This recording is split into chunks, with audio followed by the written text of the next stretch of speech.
In the dark countryside of Europe, long before the glow of electric light, the forest was not simply a background of trees, but a constant threat pressing against the edges of every village. The howl of a wolf in the distance was more than an animal call. It was a reminder that beyond the fields and farms, there was a wilderness still untamed.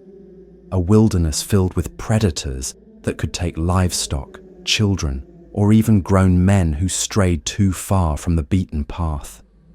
Out of this tension between the fragile order of human life and the raw hunger of the natural world, emerged one of the most enduring figures in folklore, a creature that is neither fully man nor fully wolf, but something caught uneasily between the two: the werewolf. The stories almost always begin the same way. A small community, often isolated and bound by fear, whispers of strange killings. Livestock torn apart, bones scattered, sometimes entire families slaughtered in the night. The wounds are brutal. Unlike those left by ordinary knives or axes, they bear the unmistakable marks of fangs and claws. The survivors swear that the killer walked on 2 legs, not 4. At first, suspicion falls on outsiders: a traveller passing through, a beggar who arrived in the village square at the wrong time. But as the bodies pile up, suspicion turns inward. Someone among them must be cursed, someone who hides a monstrous second skin beneath their human face. In these early accounts, the transformation is never romantic, never a blessing. It is a horror of flesh reshaping itself, of bones cracking, of a human voice twisting into a guttural growl.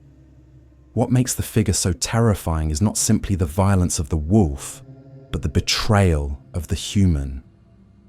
The neighbor you greeted in the morning may be the beast that prowls outside your door at night. A friend becomes a predator, and the line between the civilized village and the chaotic forest collapses. That collapses the true heart of the legend, the idea that the most dangerous threat is not an animal from outside, but the possibility that one of us carries the wild within. In medieval chronicles, this figure is described with great precision. Some accounts speak of men who donned enchanted wolfskins, garments that allowed them to slip into the form of the predator at will. Others describe ointments brewed from herbs and unholy ingredients that, when smeared on the body, cooled down the power of the wolf. And still others claimed that the transformation came from a direct pact with the devil himself, an exchange of loyalty for the gift of predatory strength. But beneath all these different versions runs the same fear. The werewolf is not simply a beast in the woods.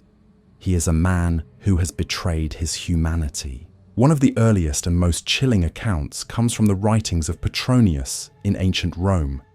In a story set not in the forests of the north, but in the Italian countryside, a soldier traveling with a companion stops at a graveyard. The soldier strips off his clothes and transforms into a wolf before the terrified eyes of his companion. He runs into the night, and soon afterward, the villagers report that their livestock have been attacked. This tale, embedded in Roman literature, shows that the idea of men transforming into wolves is far older than the medieval witch trials. It stretches back into the ancient world, where the wolf was already a figure of both awe and dread. The wolf itself held a central role in the imagination of early societies. Among the Indo-Europeans, it was both feared as a predator and revered as a model of strength and cunning. Warriors were compared to wolves, and bands of young fighters were sometimes described as wolf brothers, men who shed the rules of ordinary life and lived on the edge of society like predators themselves. The myth of the werewolf draws on this deep ambivalence. To become like a wolf is to become powerful, but it is also to cross a line into savagery, and the stories make clear that once that line is crossed, returning to ordinary humanity is nearly impossible. By the time Christianity spread across Europe, the werewolf had become entangled with ideas of sin and heresy. To transform into a beast was not merely to break the natural order, it was to abandon the soul. The werewolf was a sinner twice over, a criminal in human form and a monster in animal form. This duality made the accusation of lycanthropy particularly terrifying. To be accused was not just to be suspected of murder, but of having surrendered one's very humanity. Trials were held where men and women were accused of roaming the countryside in wolf form, their supposed confessions extracted through torture or fear. Unlike witches, who were accused of summoning storms or poisoning wells, werewolves were accused of a more primal crime. They ate flesh, they devoured children, they embodied the nightmare of cannibal hunger dressed in the skin of a neighbor. The forest gave the legend its setting, but the community gave it teeth. When famine struck, when livestock were lost, when strangers appeared, suspicion often crystallized into a single accusation. That man walks strangely at night. That woman's family is cursed. That recluse in the woods is too much like a wolf himself. And soon enough the stories would circulate, each one confirming the other, until the figure of the werewolf seemed undeniable. The human face of fear had been given the snout and claws of the beast. This tension between the ordinary villager and the hidden monster gave the werewolf its longevity. It was not a tale of distant gods or supernatural spirits entirely outside of human life. It was a story that lived within the community itself, a story that could be whispered about your neighbor, your brother, even your spouse. The possibility that anyone could carry the curse made it impossible to feel safe.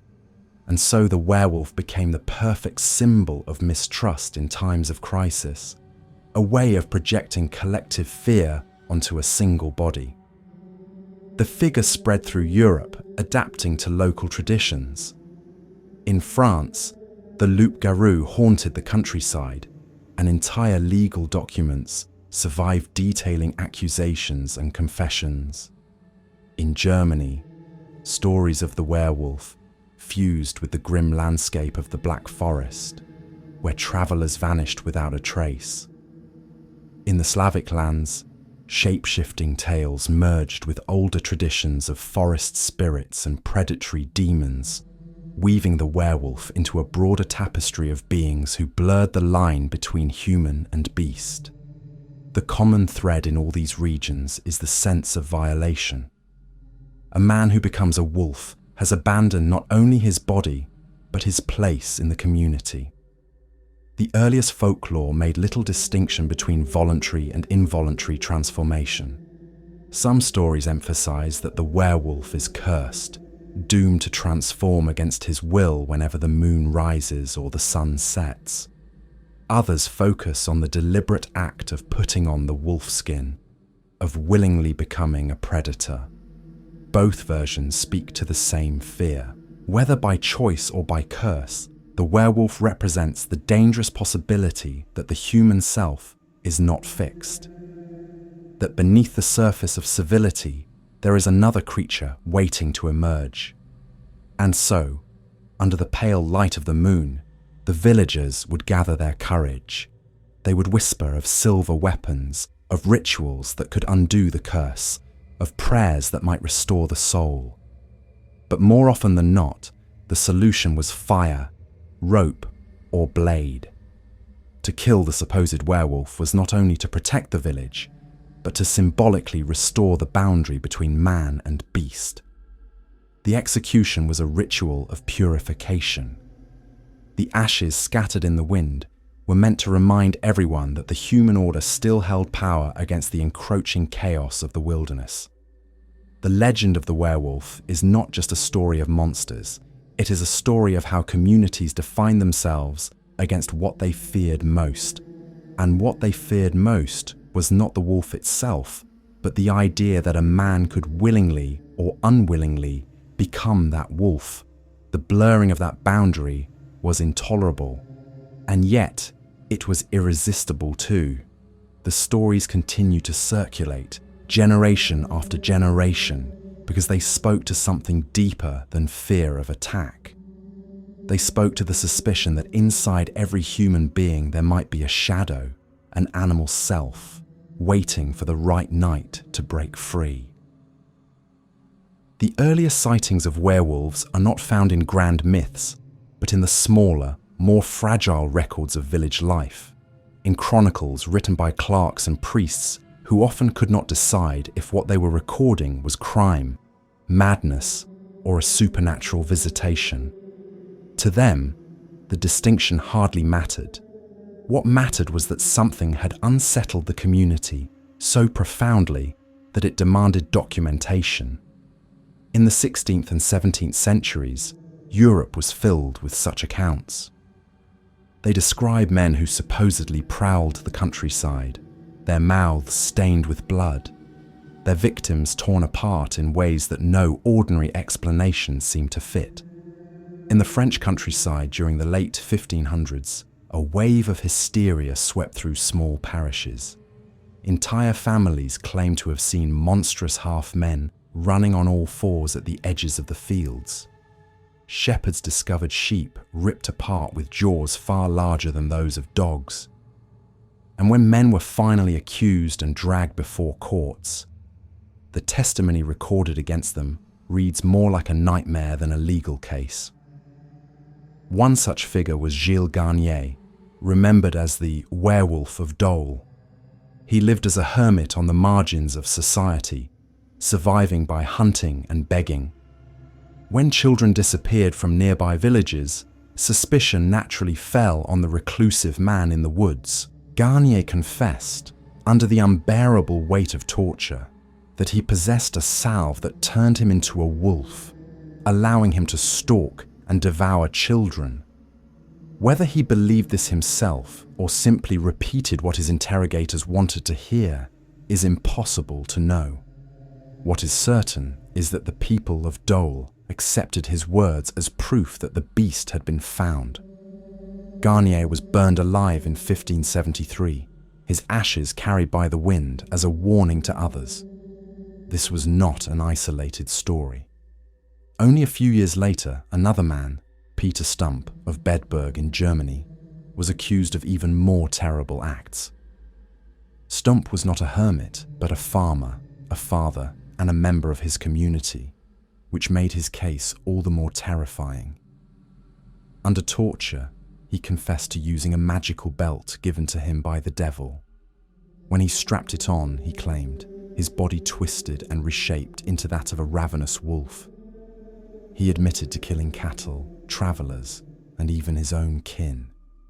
The stories of cannibalism that spread during his trial shocked even hardened villagers who had lived through famine and war.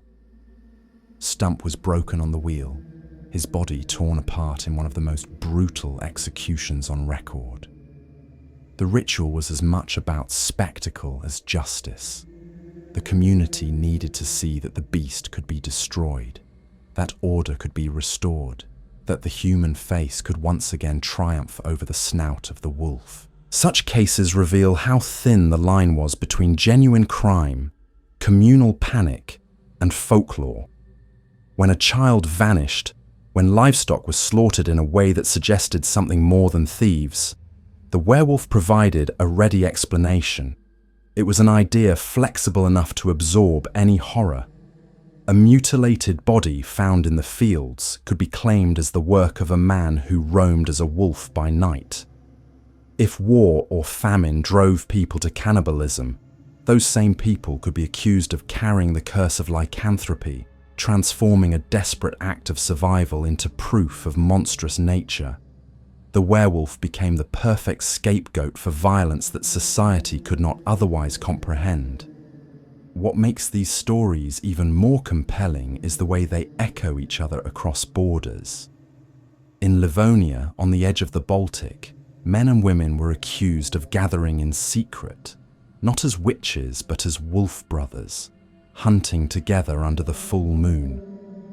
In Norway and Iceland, sagas told of warriors who donned the pelts of wolves and became unstoppable in battle. Though these tales are separated by distance and culture, they all circle the same point of dread: the idea that human beings could surrender their form and their morality to become something predatory. When we look closely at the details recorded during trials, another pattern emerges. The accused often describe their transformations not in terms of physical mutation, but of altered perception. They felt the urge to run on all fours. They smelled blood more sharply. They were filled with a hunger they could not resist. This suggests that at least some of what was happening was rooted in altered states of mind, whether induced by ritual, intoxication, or psychological disturbance. But for the communities who bore witness to their confessions, the distinction did not matter. The line between madness and magic was blurred, and what the people believed was far more important than what had actually occurred. The village was both the stage and the judge in these dramas.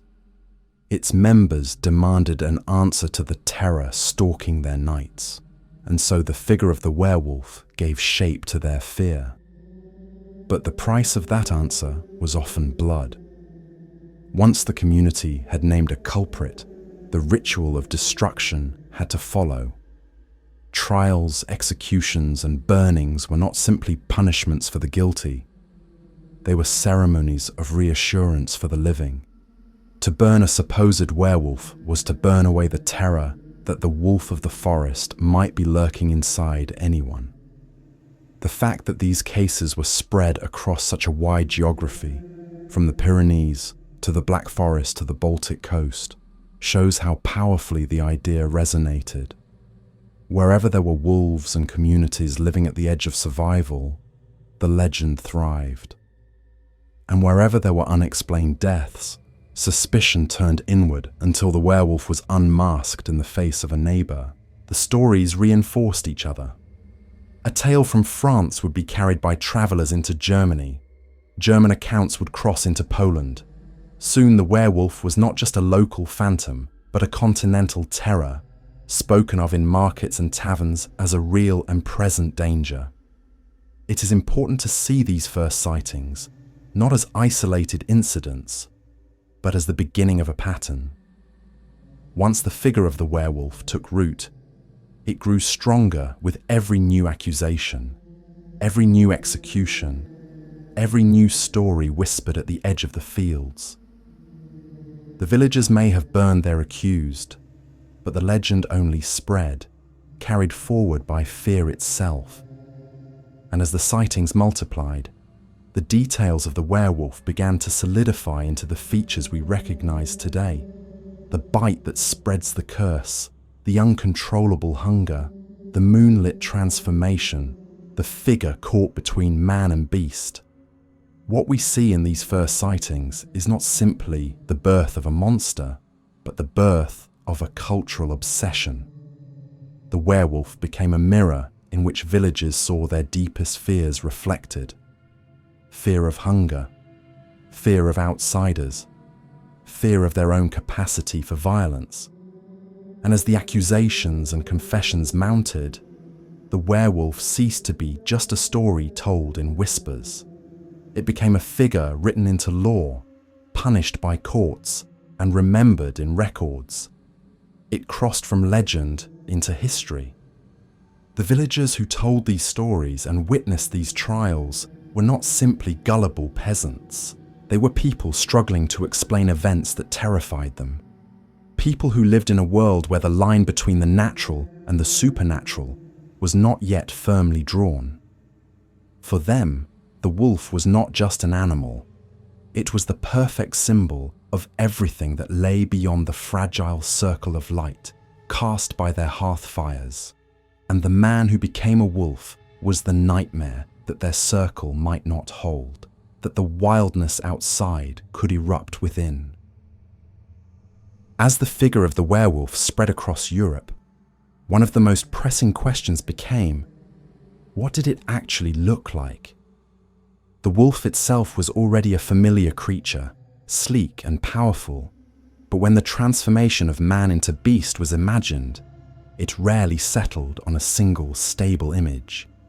Instead, the werewolf was described in shifting, unsettling ways that reflected not only fear of the predator, but the deep unease of seeing humanity itself distorted.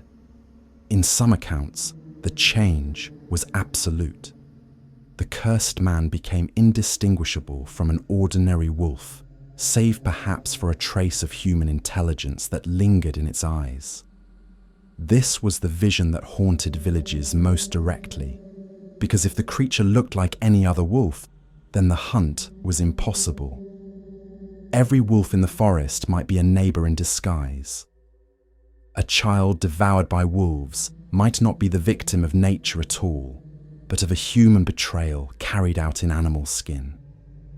These were the stories that made communities look twice at every paw print in the snow, every glinting pair of eyes on the edge of the tree line.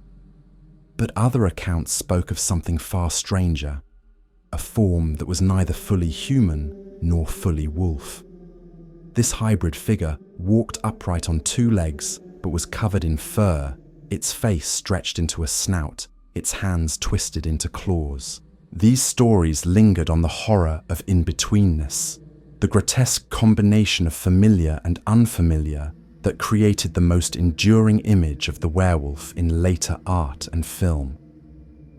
To see such a creature was to confront the breakdown of categories themselves. It was no longer possible to say with certainty whether the figure was man or beast. It was both, and in that collapse of distinction lay its true terror. The hybrid form also served a narrative purpose. It allowed witnesses to claim they had recognized the man beneath the fur. The eyes were still his. The gait of the creature resembled his own. The curse had not obliterated the human identity completely, but warped it into something monstrous. This made accusations all the more potent. It was not enough to say that a wolf had killed livestock. One could say that a particular man had been seen in wolfish guise, his features half hidden but unmistakable. The hybrid werewolf carried the stigma of visibility. It was not a faceless predator in the woods, but a neighbor marked and remembered even in beast form. The process of transformation itself was described in gruesome terms. In some tales, the flesh tore and stretched, bones cracked, and screams twisted into howls as the man reshaped himself under the curse. In others, the change was sudden, a matter of putting on a wolfskin cloak or belt, and instantly shedding humanity like an old garment. The slow, agonizing metamorphosis would later become the favorite of artists and filmmakers, who saw in it the perfect spectacle of horror. But for villagers, both versions carried dread. Whether gradual or instantaneous, the result was the same: a man no longer bound by human law. What these images reveal is that the werewolf was never about the wolf alone. Wolves were dangerous, yes, but they were predictable predators. The terror of the werewolf lay in its instability. It refused to remain in a single form. It passed back and forth across the boundary between human and animal, collapsing the difference at will. This is why so many records emphasize the unpredictability of its appearance. A man could seem ordinary in the daylight, his face unremarkable, his voice familiar. But at night, under the pressure of hunger, curse, or moonlight, he could become unrecognizable. The fascination with the hybrid body was not unique to werewolf lore. Across Europe, tales abounded of beings caught between forms: half-human forest spirits, women who became birds, men cursed to wear animal skins. But the werewolf was the most visceral because it struck so directly at the heart of human identity. To imagine a neighbor with claws and fangs was to imagine the collapse of the community itself, the invasion of the wild into the hearth. The hybrid form became the embodiment of liminality, the in-between state that both fascinated and repelled. This was also why the werewolf was often linked to other bodily anomalies. Men with excessive hair, women who seemed unusually wild in temperament, children born with strange deformities, all could become suspect. The body itself was read as evidence of the beast within. The line between natural variation and supernatural curse blurred until any deviation could be interpreted as proof of lycanthropy. In this way, the werewolf legend did more than frighten. It policed the boundaries of normalcy, turning difference into danger. As the centuries passed, the shape of the beast hardened into two dominant images: the wolf indistinguishable from nature, and the hybrid figure that betrayed its human origin. Each served a different symbolic function. The pure wolf represented the fear of losing track of the monster entirely, of being unable to distinguish natural predator from cursed neighbor. The hybrid represented the fear of recognition, of seeing human features twisted into something that should not exist. Together, they created a double terror that kept the legend alive. It is telling that when artists began to illustrate werewolves in the margins of manuscripts or later in woodcuts, they often chose the hybrid form. The hunched figure with a snarling snout and clawed hands became a shorthand for the horror of transformation itself. The image carried across centuries, surviving into the earliest films and shaping our modern imagination. Even today, when the werewolf appears on screen, it is rarely as a simple wolf. It is almost always a grotesque hybrid, the human body betrayed by fur, fangs, and claws. The persistence of this shape reveals something about the way humans understand monstrosity. A creature that is wholly other, a wolf, a demon, a ghost, can be feared but also distanced. It belongs to another category, but a creature that is half us is far more disturbing. It suggests that the boundary of our own body is not secure, that what we take for granted as human identity can unravel under the right conditions.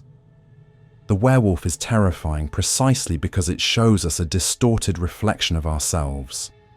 Communities reinforce this terror by telling stories of encounters in which recognition played a central role. A hunter wounds a wolf in the leg, only to discover the next morning that his neighbor limps with the very same wound. A villager stumbles upon a wolfskin hidden in a barn and realizes it belongs to the man who lives next door. These tales of exposure were crucial to the legend. They showed that the mask of humanity could be peeled away, that the beast was never fully hidden. To live in a community where such stories were believed was to live with the constant suspicion that the line between neighbor and predator was perilously thin. And yet, despite the fear, there was also a strange fascination. The hybrid figure was horrifying, but it was also compelling in its raw strength and freedom. To shed human frailty and take on the power of the wolf was in some sense an enviable fantasy, especially in societies where hunger, war, and oppression weighed heavily on daily life. The werewolf embodied both the fear of losing control and the temptation of escaping human limits. This tension would ensure its survival long after the wolf itself began to vanish from the forests of Europe. The shape of the beast was never settled, never singular, because it was not really about zoology. It was about the boundaries of humanity, about how much of the animal could be admitted before identity itself collapsed. Whether imagined as a wolf indistinguishable from nature, or as a grotesque hybrid that betrayed its human origin, the werewolf remained the most enduring image of what happens when those boundaries break. And with each new story told by firelight, Each new suspicion whispered in the dark. The figure grew sharper until it became an unshakable presence in the collective imagination. Long before the word werewolf was ever spoken, long before trial records or whispered confessions filled with talk of belts and ointments, the wolf itself carried a weight of meaning that shaped the human imagination. The story of the beast that walks like a man could only exist in a world already haunted by wolves. And for thousands of years, the relationship between human communities and these predators was one of awe, fear, and uneasy kinship. To understand the werewolf, we must first understand the wolf as it appeared in myth long before it was joined to the human body. The earliest hunters who painted caves with animals understood the wolf not only as a rival predator, but as a teacher. The pack hunted with a skill and discipline that mirrored the organization of human bands. They worked together, surrounded their prey, communicated in ways that seemed almost uncanny. To watch wolves was to see another society operating at the edge of the forest, one that was not human, but eerily similar. This recognition of kinship was dangerous. The wolf could be admired, but it could also be feared as a competitor, a shadow of humanity itself in animal form. In the myths of the ancient Indo-European peoples, the wolf was everywhere. Among the early Greeks, the god Apollo bore the epithet Lycaos, the wolfish one, and stories told of men transformed into wolves as punishment or initiation. The tale of King Lycaon, who served human flesh to Zeus and was transformed into a wolf in retribution, is one of the earliest literary records of man becoming wolf. It was not a curse of the moon, but a punishment for sacrilege, a reminder that to transgress against the sacred order was to lose one's humanity and descend into bestial form. The wolf here stood as a symbol of savagery, but also of the divine power to strip away civilization and reveal the animal within. Among the Norse, the wolf was both doom and destiny. Fenrir, the monstrous wolf born of Loki, was prophesied to devour Odin himself at Ragnarök, the twilight of the gods. His children Skuld and Hati were fated to chase the sun and moon across the sky until the end of days, when they would finally catch and devour them, plunging the world into darkness. Yet at the same time, human warriors were described as Ulfhednar, wolf-clad men who wore wolf pelts and fought in a trance-like fury, channeling the power of the predator in battle. The wolf was both the destroyer of the cosmos and the spirit animal of the fiercest fighters.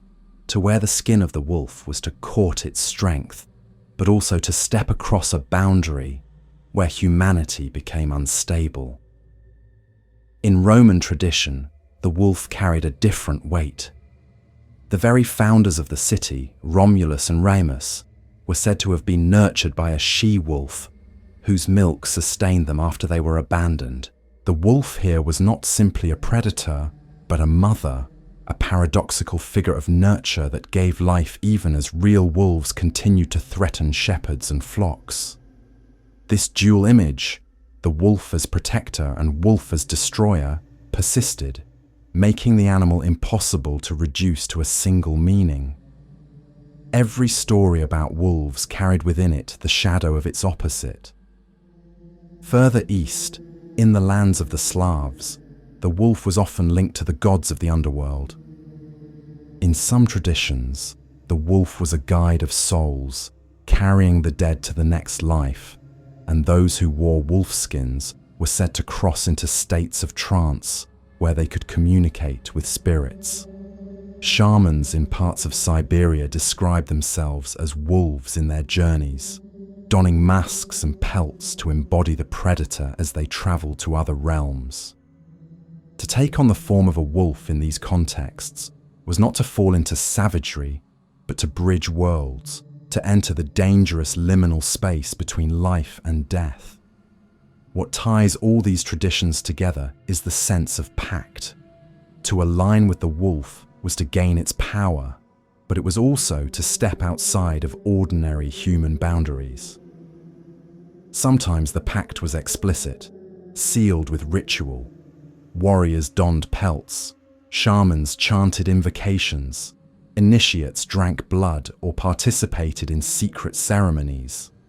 Sometimes the pact was implicit, told in stories of gods and kings punished for their arrogance, stripped of their human form and forced into the shape of the beast. Always it was dangerous. Always it spoke of the thinness of the line between human and animal. The wolf's status as both kin and enemy made it the perfect vessel for human anxieties. Communities depended on livestock for survival, and wolves threatened that survival constantly.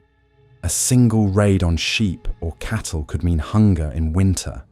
To see wolves circling at the edge of fields was to see mortality itself. But at the same time, wolves carried a strength that humans admired, a unity that humans sometimes envied. The stories of wolf warriors were not told in disgust, but in awe. These were men who had gone beyond the limits of ordinary life to take on a mantle of power. The risk was that in gaining the wolf's power, they might lose their humanity altogether. When Christianity spread through Europe, it inherited these older wolf stories and began to reshape them. The wolf became a symbol of the devil, a predator of souls. Christ was imagined as the shepherd, his followers as sheep, and the wolf as the eternal enemy that stalked them. But traces of the older pacts lingered. Folk traditions spoke of men who could summon wolves to their side, who could run with the pack, who could become wolves themselves. These stories were never entirely eradicated. They continued in the oral traditions of villages, mutating and blending until they emerged as the fully formed legends of the werewolf that terrified Europe in the late Middle Ages. It is here, in this tension between myth and lived fear, that the foundation of the werewolf was laid. The idea that a man could become a wolf did not arise in a vacuum. It was born of millennia of watching wolves with both dread and admiration, of telling stories in which they were divine punishers, cosmic destroyers, nurturing mothers, and spirit guides. Every culture that lived alongside wolves understood that they were more than animals. They were symbols of the wilderness itself, and to wear their skin, literally or metaphorically, was to step into that wilderness in a way that no one could easily return from. The werewolf, then, is not simply a man-turned-beast. He is the culmination of an ancient dialogue between humanity and the wolf, a dialogue written in blood, in myth, and in ritual. Long before trials and executions, long before confessions of belts and salves, there was the ancient pact. The belief that the boundary between man and wolf was not fixed but negotiable, and that those who dared to cross it might gain great power, but at an unbearable cost. By the late Middle Ages, the figure of the werewolf had moved out of whispered stories around hearthfires and into the formal machinery of law and judgment. What had once been a tale of myth and initiation became a crime that could be tried in court, punished by death, and written into official records. These were the werewolf hunts, a grim chapter in European history when communities convinced themselves that beasts in human form lived among them and demanded their destruction. The atmosphere of the time made such accusations almost inevitable. The late 15th and 16th centuries were years of famine, war, and religious upheaval. The Reformation tore apart old certainties, while plague and starvation devastated villages. In such a world, explanations for suffering were sought not only in politics or weather, but in the supernatural.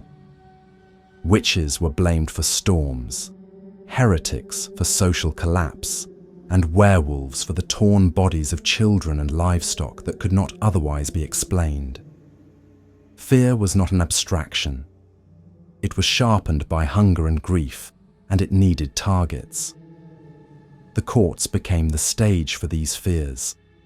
In France, in Germany, in Switzerland, accusations of lycanthropy began to appear alongside accusations of witchcraft. The two became intertwined. Just as witches were said to fly to secret gatherings under the moon, werewolves were said to gather in packs, hunting together, feasting on flesh, and pledging allegiance to the devil. The line between the witch's Sabbath and the werewolf's nocturnal hunt blurred until the two were treated as twin expressions of the same evil. This was not folklore alone, it was law, and men and women were executed for it. The case of Gilles Garnier in 1573, remembered as the Hermit of Saint-Bonneau, is one of the starkest examples. Garnier was accused of attacking children, dragging them into the woods and consuming their flesh. Witnesses swore they had seen him in the form of a wolf. His own confession, extracted through brutal methods, spoke of an ointment given by a phantom that allowed him to transform. His trial ended with a sentence of death by fire, the most visible way to purge not only the man, but the monster he was said to contain. Garnier's case set a pattern. Every unusual murder, every mutilated corpse, every mysterious disappearance could now be fitted into the narrative of the werewolf. Only a decade later, the trial of Peter Stump in Bedburg showed how far the hysteria could spread. Stump's confession was a litany of horrors: cannibalism, incest, murder. He claimed to have worn a magical belt that transformed him into a wolf at will. A gift, he said, came directly from the devil. The details of his trial were widely published, spreading across Europe in pamphlets that turned his name into a byword for the werewolf. Stump was executed with spectacular brutality. His flesh torn with red-hot pincers, his limbs broken, his head severed, his body burned. The public nature of the execution was no accident. It was intended as a ritual of reassurance, proof that the beast could be destroyed, that the law could triumph over the terror of the night. But these trials were not confined to notorious cases. In villages across the continent, accusations of lycanthropy followed the same grim path as witch trials. Someone was blamed for misfortune, suspicion grew, confessions were forced, and executions followed. In Livonia, peasants confessed that they and their families became wolves during certain nights, compelled to join hunts by a supernatural power. In Switzerland, entire groups were accused of forming wolf packs, said to attack together in secret rites. Whether they believed these confessions or invented them under pressure, the courts accepted them as truth. The werewolf was treated as a real, present danger that demanded the same harsh punishments as any crime against church or crown. The werewolf hunts reveal as much about society as they do about folklore. They show a world struggling to explain the violence of its own time. When bodies were mutilated in ways that suggested bestial attack, the explanation of wolves was not enough. A natural predator did not carry the same symbolic weight as a cursed man. To accuse someone of being a werewolf was to locate evil not outside the village, but within it, to transform fear of the wilderness into suspicion of a neighbor, The trials show how communities turned inward, purging themselves of supposed monsters in order to restore a fragile sense of order. Unlike witch trials, which often targeted women, werewolf accusations frequently fell on men. This reflected the gendered nature of the fear. The werewolf embodied the collapse of male control, the transformation of protector into predator. The idea of a husband, father, or farmer becoming a ravenous beast struck at the heart of the social order. To accuse a man of lycanthropy was to accuse him of betraying his role in the community, of devouring the very people he was meant to safeguard. In this way, the werewolf hunts reveal deep anxieties about masculinity, violence, and the thin line between protector and destroyer. The rituals of execution reinforce these anxieties. Burning, breaking, and beheading were not only punishments, they were symbolic acts meant to ensure that the beast inside the man could not rise again. Fire purified, iron shattered. Decapitation severed the seat of identity. These were not casual choices. They reflected a deep belief that the werewolf was not merely a criminal, but a supernatural danger that had to be annihilated in body and spirit. It is easy to dismiss these hunts as superstition, but they were rooted in real fear. Wolves did kill livestock, children did disappear, murders did occur. In a world without forensic science, without the ability to track predators or solve crimes, the explanation of lycanthropy filled a void. It gave meaning to horror. It provided a name for terror. And once the name was spoken, the machinery of trial and execution made it real. The spread of werewolf trials across Europe shows how powerful the legend had become. From the forests of France to the plains of Poland, from the Baltic coast to the Alpine valleys, the werewolf was treated not as a story, but as a crime. The myth had stepped fully into history, its victims not only those torn apart in the woods, but those executed in town squares. These hunts did not eliminate the legend, they strengthened it. Each trial added to the body of evidence. Each confession, forced or otherwise, became another confirmation. Each execution was another warning. The werewolf hunts eventually subsided, overtaken by new explanations, new sciences, and new fears. But for centuries, they left a trail of ashes across Europe, a record of how myth and lore could combine to create real terror. And even as the hunts ended, the stories they produced lingered. The pamphlets describing Stump's crimes, the confessions recorded in court, the whispers of villagers who had seen wolves with human eyes. All of these would become the foundation for the werewolf as we know it today.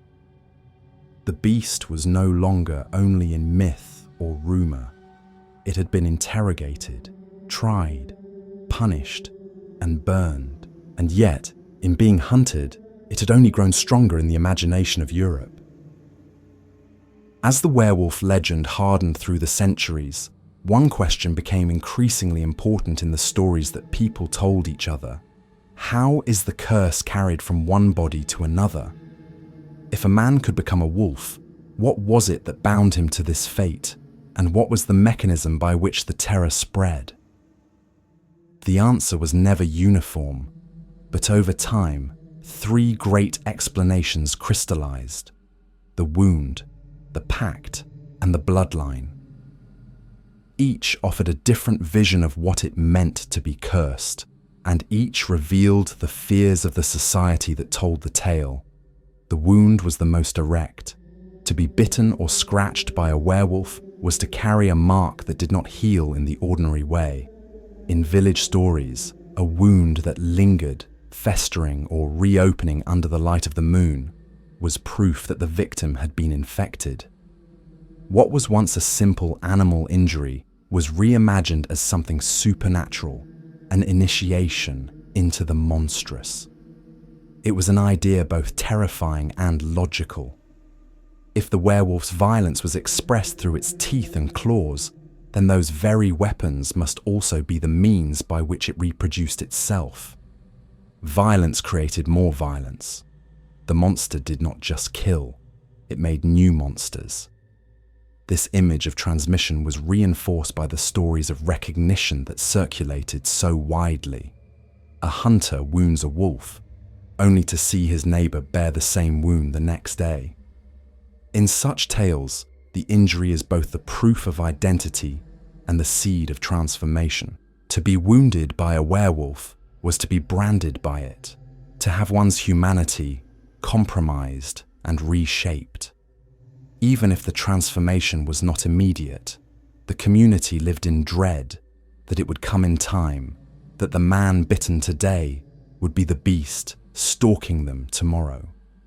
But the wound was only one explanation. Older traditions emphasize the pact.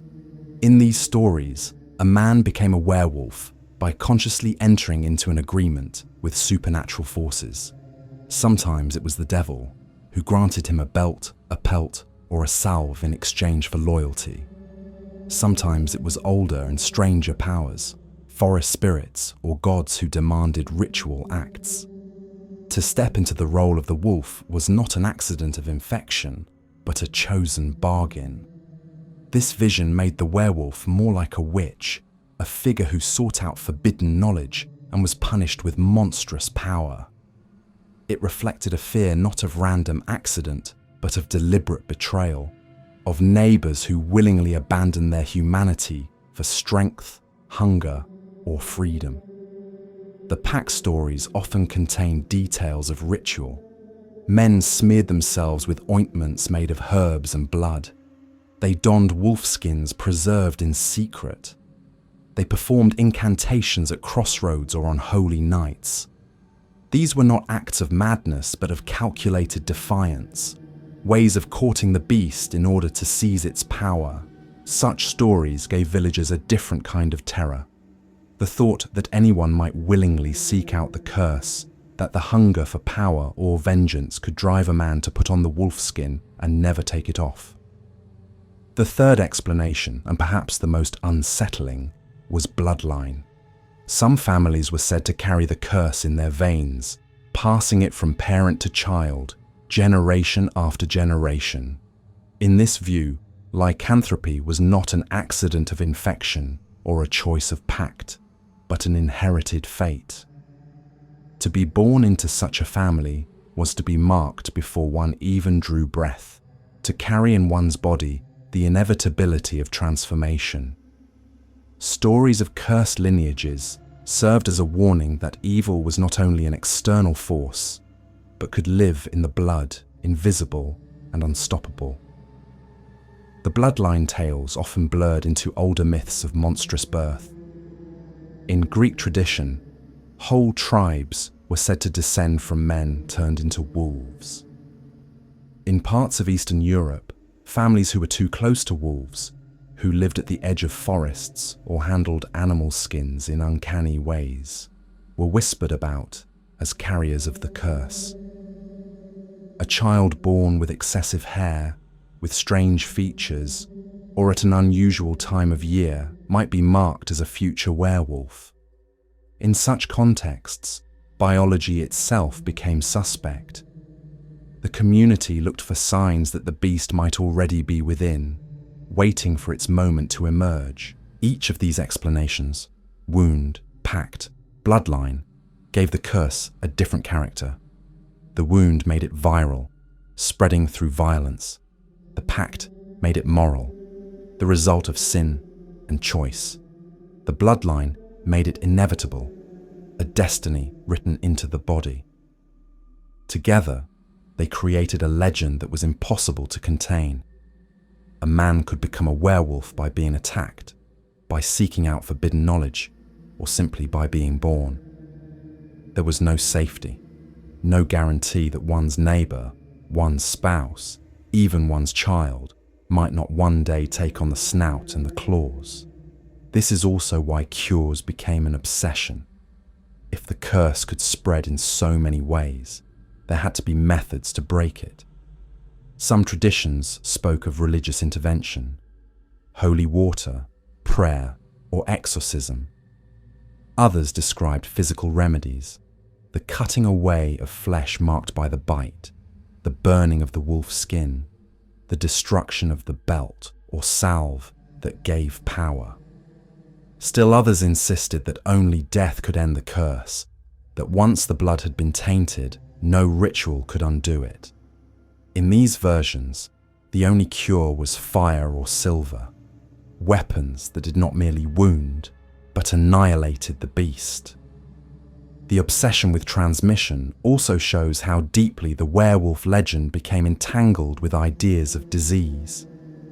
In an age when plague swept through villages and left corpses piled in streets, the image of an invisible curse that could pass from body to body was terrifyingly familiar. To imagine the werewolf's bite as contagious was to dress the fear of epidemic in monstrous form. The curse was a metaphor for infection, the unseen danger that spread from neighbor to neighbor until the whole community was threatened. But unlike ordinary sickness, the werewolf's curse carried with it not only death, but transformation. The victim did not simply waste away, he became the very threat that had wounded him. This cycle of predator and prey collapsing into one body gave the legend its most disturbing edge. To fear the werewolf was not only to fear being killed, it was to fear becoming what you most dreaded. The curse of the bite was not destruction, but contamination, the turning of victim into perpetrator, of the hunted into the hunter. Over time, the wound explanation became the most familiar, especially as the legend moved into literature and later film. The bite of the werewolf became the defining mark, the moment when the curse was transferred like a disease. But the older ideas never vanished. Stories of pacts and bloodlines continued to haunt folklore, reminding listeners that the curse could be chosen or inherited as easily as it could be inflicted. This multiplicity ensured that no one was safe. The curse could come from violence, from sin, or from birth itself. And so the legend deepened. The werewolf was not just a monster in the woods. It was a contagion, a temptation, a fate. The curse-bound body to beast in ways that could never be fully escaped. And with each new story of bites that would not heal, of families doomed from the cradle, of men who sought out the wolfskin in secret, the figure of the werewolf became less a single monster and more a shadow that hovered over every community, whispering that no boundary of flesh, blood, or choice was strong enough to keep the beast at bay. For centuries, people asked not only how the werewolf curse spread, but how the transformation itself was achieved. The answers they gave were as varied as the regions they came from, yet all revolved around the same unsettling theme, that a human being could willingly step outside the boundaries of the ordinary body and clothe themselves in the form of a predator. To become a wolf was not always imagined as an accident forced upon someone by the bite of another. It was often thought of as a ritual, a ceremony of sorcery that drew on tools and symbols meant to bridge the gap between man and beast. One of the most common traditions was that of the belt. In countless accounts, stretching from Germany to the Baltic, men claimed to have fastened belts made of wolf hide, human skin, or even enchanted leather given by a dark spirit. As soon as the belt was buckled, the body convulsed and changed, fur bursting from the skin, limbs twisting until they resembled those of a wolf. To remove the belt was to end the transformation, to reclaim the human form. This detail made the belt a terrifying object of suspicion. A strip of leather found hidden in a home could be proof of lycanthropy, an artifact linking an ordinary villager to the horrors of the night. It was also a convenient narrative tool for confessions under torture.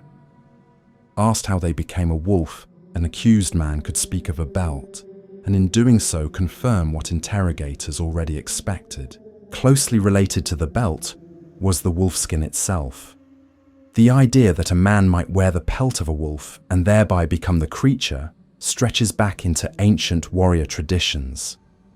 Among Norse sagas, the Ulfhednar wore wolfskins into battle to channel the animal's ferocity. In the folklore that survived into the late medieval period, this practice became twisted into something sinister. The wolf skin was no longer a garment of ritual war, but a cursed object that transformed its wearer into a monster. In some tales, families kept such pelts hidden, passing them down through generations. To put it on was to inherit a fate that could not be shed. In others, the skin was said to be gifted by demons, hidden in barns or caves, until discovered by men greedy for power. To burn the skin was the surest way to end the curse, destroying the channel through which the transformation flowed. Ointments were another recurring explanation. Recipes were whispered in trial records, mixtures of herbs, animal fat, and sometimes more disturbing ingredients. The blood of infants, the ashes of hanged men, powders made from bones. Applied to the skin, these ointments were said to trigger transformation, either through supernatural means or by inducing visions so powerful that the user believed themselves changed. Some historians have suggested that hallucinogenic plants may have been involved, blurring perception and fueling the conviction of metamorphosis. But whether the effect was physical or mental, the community saw only one truth. The ointment was a tool of sorcery, and those who used it had abandoned their humanity. Ritual words and actions also filled these traditions.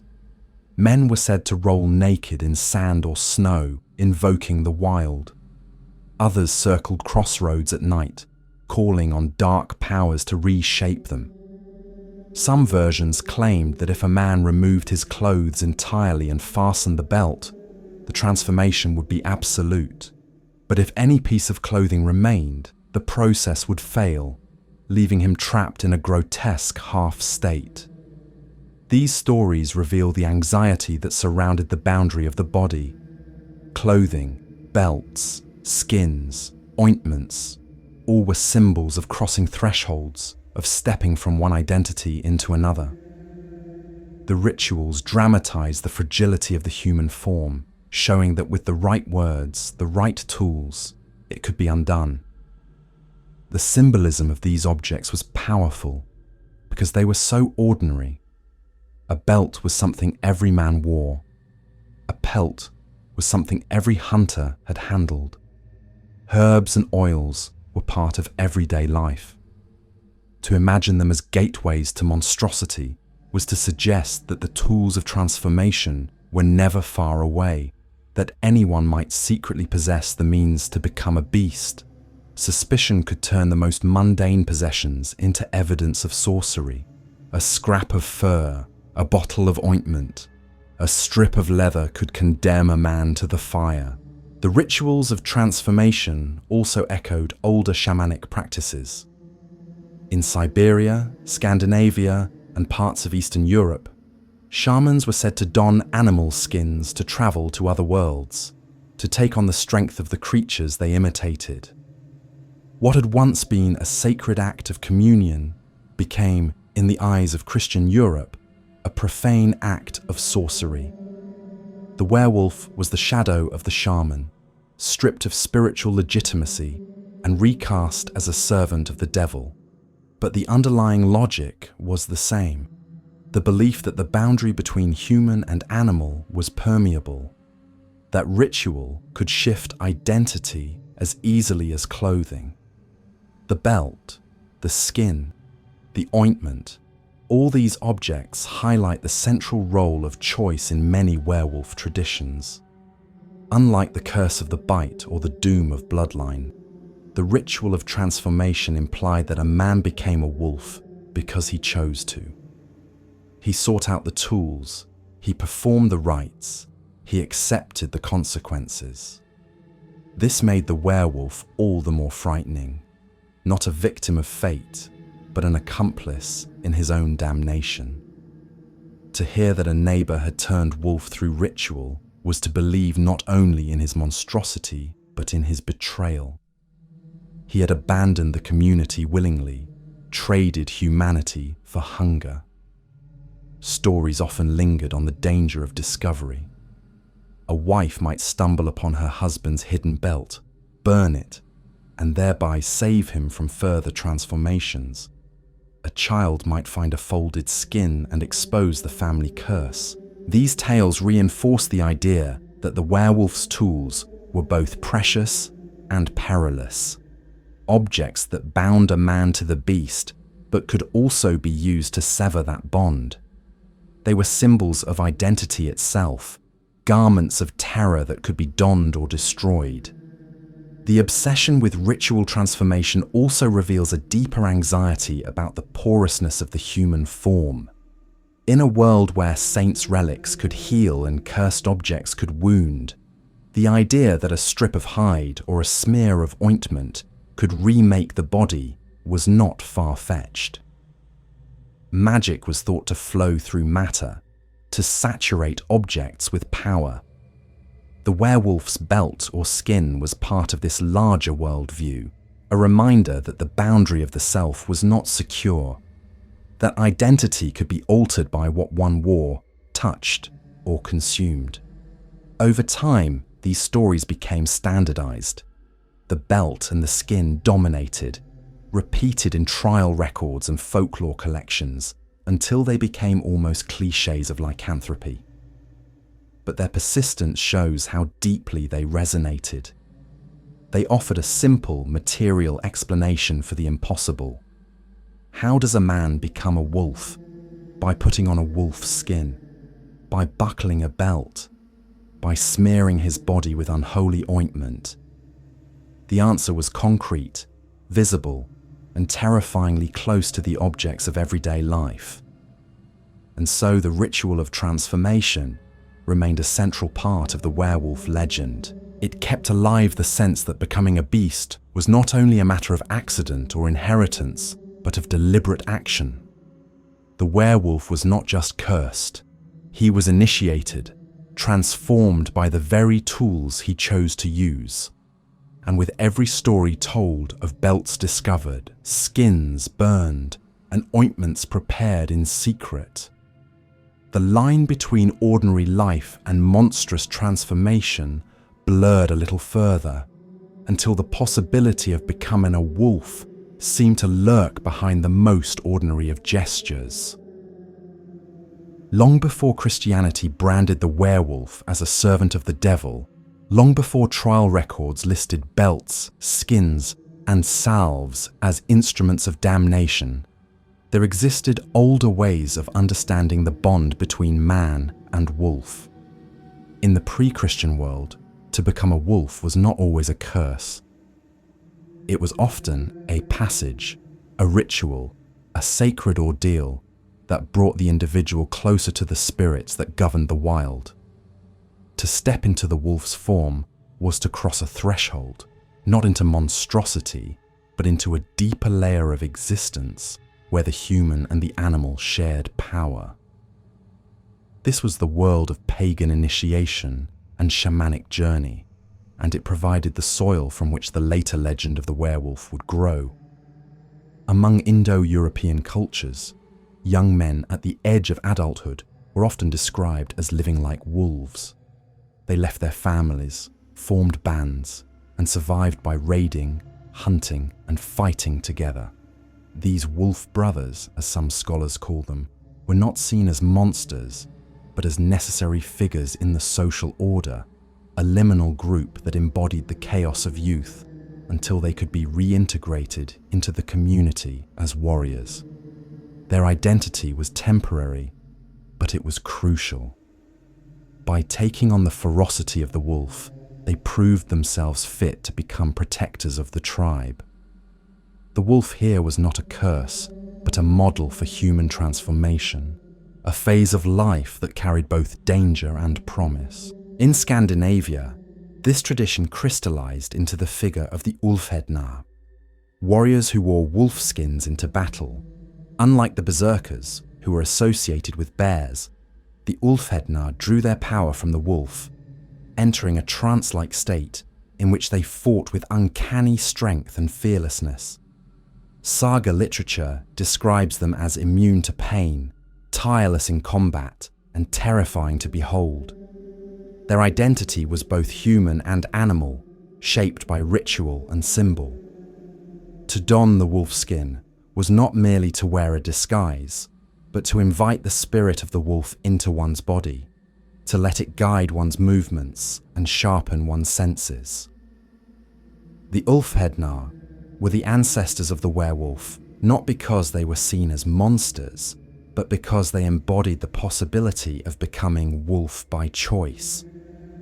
Further east, in the traditions of Slavic and Siberian peoples, the wolf was a central figure in shamanic journeys. Shamans donned wolf masks or cloaks to cross into the other world, calling upon the predator's power to guide them through the dangers of the spirit realm. In these cultures, animals were not mere symbols, but active companions and guardians.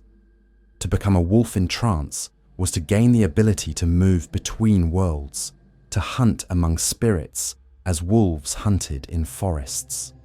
These practices show that the boundary between human and wolf was always more porous in the pagan imagination. The animal was not an enemy to be feared, but a partner whose strength could be shared. Initiatory rituals often drew on this imagery. In some Indo-European rites, candidates for adulthood were symbolically described as wolves. They lived on the margins, took no wives, owned no property, and hunted like predators. Only when they had completed this phase could they return as full members of society. The wolf was the image of transition, the mask that marked the dangerous liminality between boyhood and manhood. To survive as a wolf was to survive the wilderness itself, and to return was to carry back the strength of the predator into human life. What these traditions reveal is that the werewolf did not begin as a tale of horror. It began as a tale of transformation, of initiation, of power that came from temporarily surrendering one's human boundaries. The Christian Church, inheriting this legacy, inverted its meaning. What had once been sacred became demonic. The Ulfhednar became monsters. The shamanic journey became sorcery. The initiation of youth became a curse of damnation. The continuity, however, is unmistakable. Both the pagan rites and the later legends agreed on one thing. The human body could cross into wolf form, and in doing so, it entered a space of danger and awe. It is significant that many of the earliest werewolf confessions collected during trials included details that echo shamanic practice. Men described running with packs, gathering in groups under the moon, feeling their senses sharpen as though they were no longer human. In Livonian records, accused peasants insisted that they were not servants of the devil, but warriors of God, fighting witches in wolf form on behalf of the divine. Their vision of lycanthropy was not one of sin, but of sacred duty, a distorted survival of the older belief that the wolf was a guardian as well as a predator. The court dismissed them as heretics, but their words are traces of a world in which the wolf had been an ally rather than an enemy. The connection between lycanthropy and altered states of mind also points to shamanic roots. Shamans entered trance through drumming, chanting, or the use of hallucinogenic plants. In this state, they described leaving their bodies, flying through the air, or transforming into animals. To call such experiences sorcery was the Christian perspective. Within their own cultures, these journeys were sacred, ways of healing, divining, and guiding the dead. When villagers later spoke of ointments and salves that triggered wolf transformation, they were echoing this older belief that substances could alter perception and open the path to animal identity. Even the detail of the wolf as psychopomp, a guide of souls, finds echoes in werewolf lore. In some Slavic tales, men who became wolves did not merely hunt flesh. They walked between life and death, carrying messages, punishing the guilty, or retrieving the lost. These roles align with the older shamanic vision of the wolf as a liminal companion, one who moves freely between worlds. The werewolf of folklore may devour, but behind him lurks the memory of the wolf as a guide. The transformation of these pagan practices into Christian fears did not erase their essence. Instead, it reframed them. What had once been initiation became damnation. What had once been trance became possession. What had once been sacred alliance became monstrous curse. Yet the underlying belief that man and wolf could merge, that ritual could shift identity, remained constant. This continuity explains why the werewolf legend could take such deep root in European culture. It was not an invention of courts or clerics. It was the survival of something far older, reshaped to fit new fears, but carrying within it the memory of ancient rites. To understand the werewolf as it was feared in the Middle Ages, we must always remember this older shadow. Beneath the image of the beast devouring children lies the echo of warriors cloaked in wolf skins, of shamans traveling in wolf form to other realms, of boys becoming men by living as predators at the edge of society. The horror of the werewolf is inseparable from its origin as a path to power. The curse is the shadow of initiation, a reflection of older beliefs inverted by new religions, but never fully forgotten. And so the figure of the werewolf carries within it not only the terror of losing control, but the memory of sacred transformation. It is a monster, yes, but it is also the faded trace of an ancient pact between humanity and the wolf, a pact once honored in ritual and journey, now remembered in fear. The wolf within was once a guide. It became a curse, but it never ceased to remind human beings that the line between their world and the world of the predator was thinner than they wished to believe. When the Church tightened its grip on Europe and the Inquisition spread its shadow across villages and towns, the werewolf was drawn into a new framework of fear. What had once been a liminal figure of pagan initiation, or a folkloric predator prowling the edges of communities, became a subject for theological debate and legal prosecution.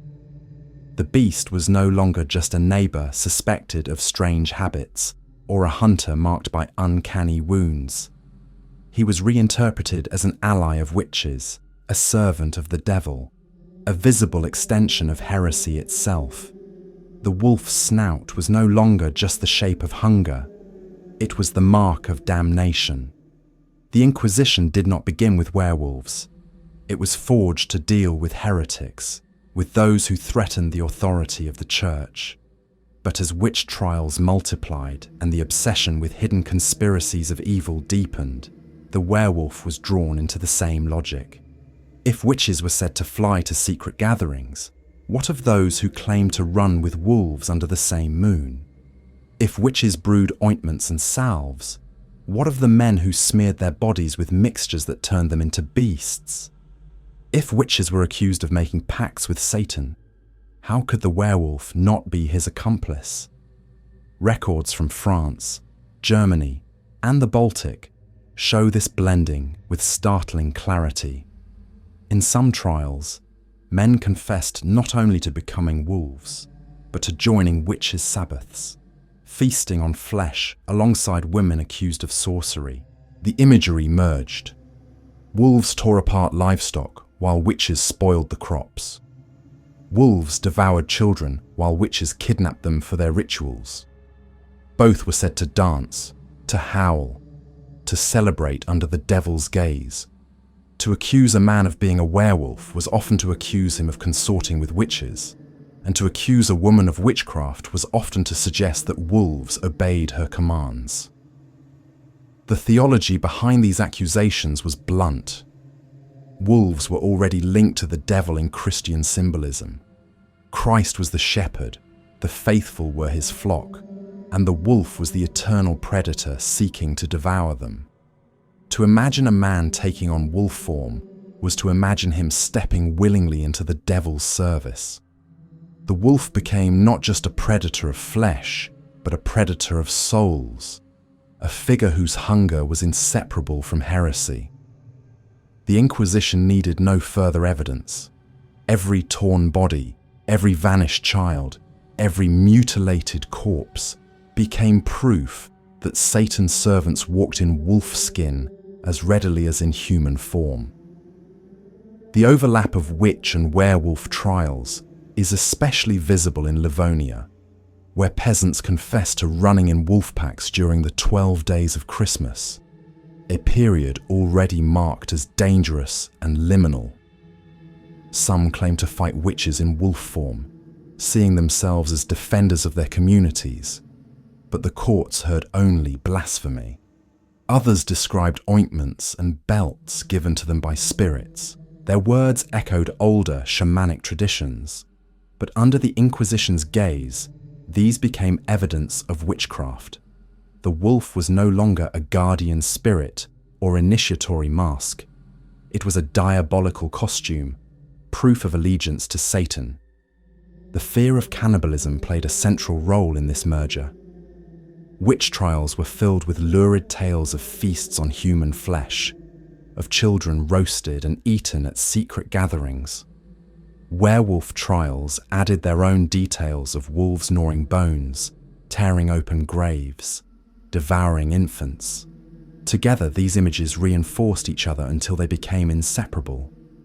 The witch and the werewolf were imagined as partners in an obscene banquet, feeding together on the bodies of the innocent. The Inquisition recorded these stories not as folklore, but as confessions, forced from the accused with the instruments of torture. The written words gave the myths a new authority, a permanence that carried them across borders and decades. Gender dynamics shaped the way these accusations played out. Witches were predominantly women, accused of subverting the order of family and community through secret knowledge. Werewolves were predominantly men, accused of turning the violence of their bodies against the very people they should have protected. Together, they represented a double betrayal: the woman who used her cunning to poison and enchant, the man who used his strength to devour and destroy. The Inquisition saw both as cracks in the social order, evidence that Satan had infiltrated every level of community life. The punishments reflected this vision of alliance. Witches were burned, their bodies consumed by fire to erase their sin. Werewolves were subjected to the same, but often with added brutality. Their bodies were broken, their heads severed, their ashes scattered to prevent any return. The executions were public spectacles designed to reassure the faithful that order was restored, that the devil's servants had been annihilated. But each execution also spread the legend further, engraving the image of wolfmen and sorceress women into the memory of the crowd. The Inquisition sought to stamp out the belief, but in practice, it kept it alive. It is important to see how this shadow transformed the figure of the werewolf.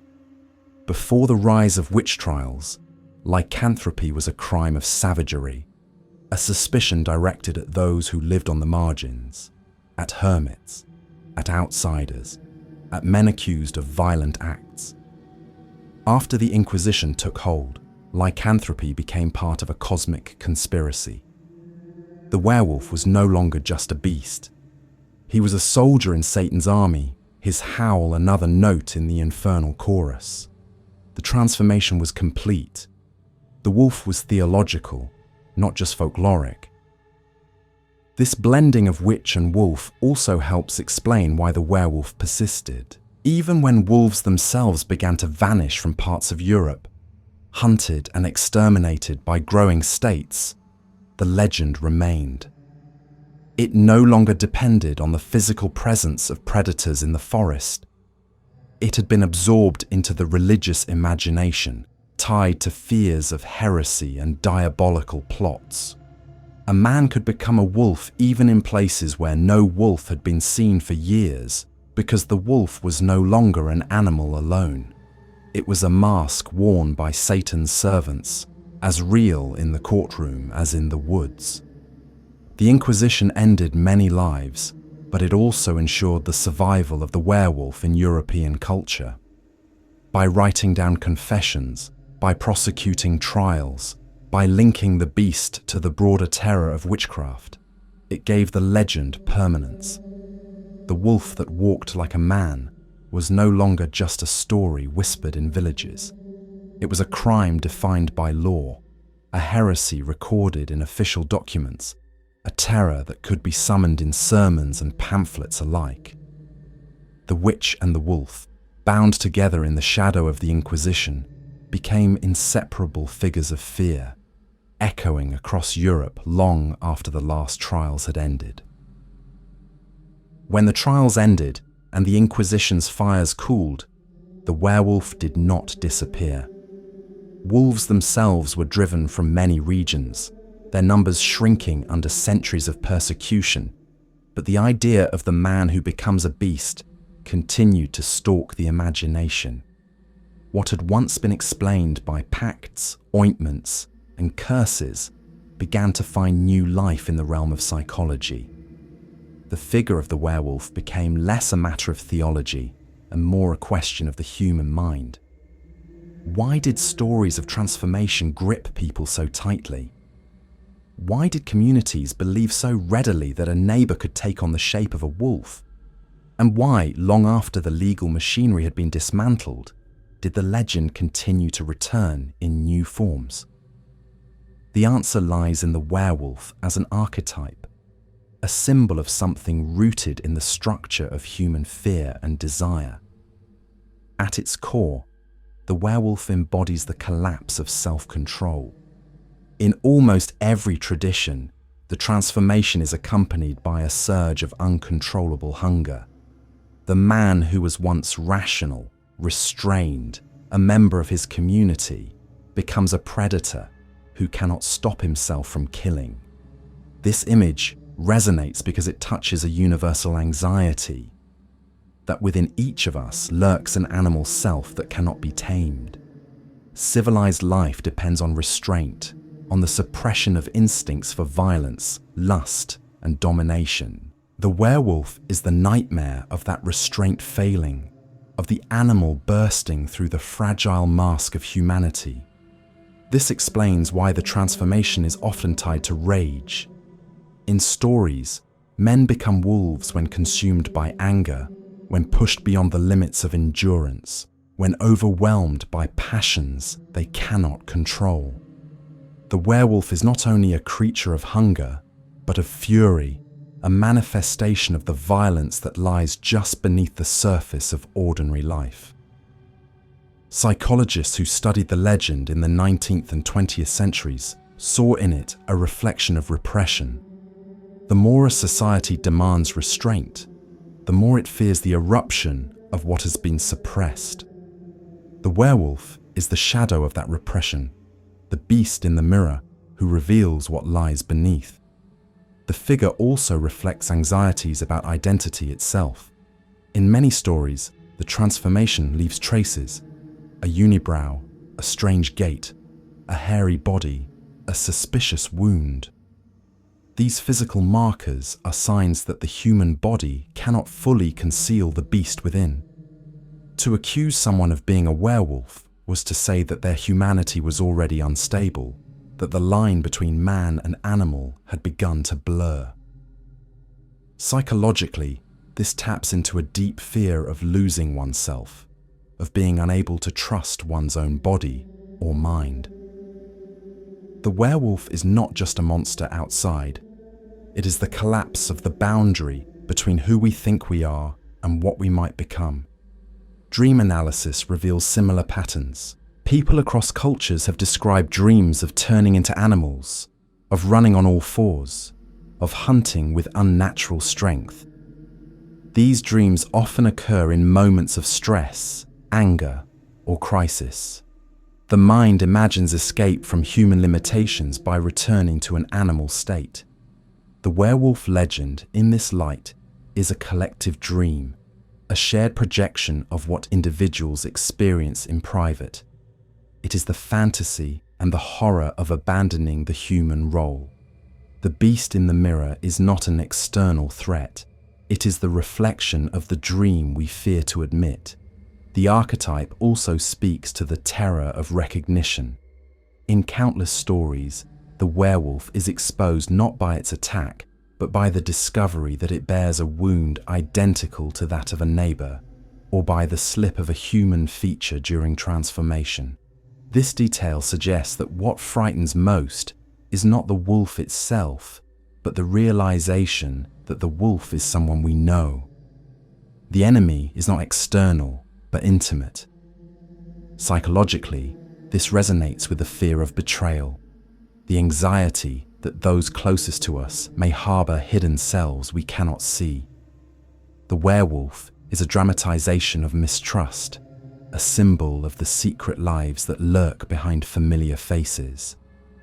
Modern psychology has also linked the werewolf to the concept of the shadow, a term popularized by Carl Jung.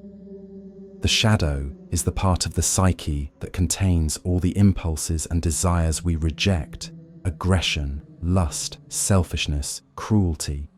These traits do not vanish. They linger, hidden, surfacing in dreams, slips of the tongue, or moments of crisis. The werewolf is a personification of this shadow. The transformation into a beast is the eruption of what has been denied. To fear the werewolf is to fear the parts of ourselves we cannot control, the instincts we bury but never fully eliminate. The archetype also reflects cultural attitudes toward violence.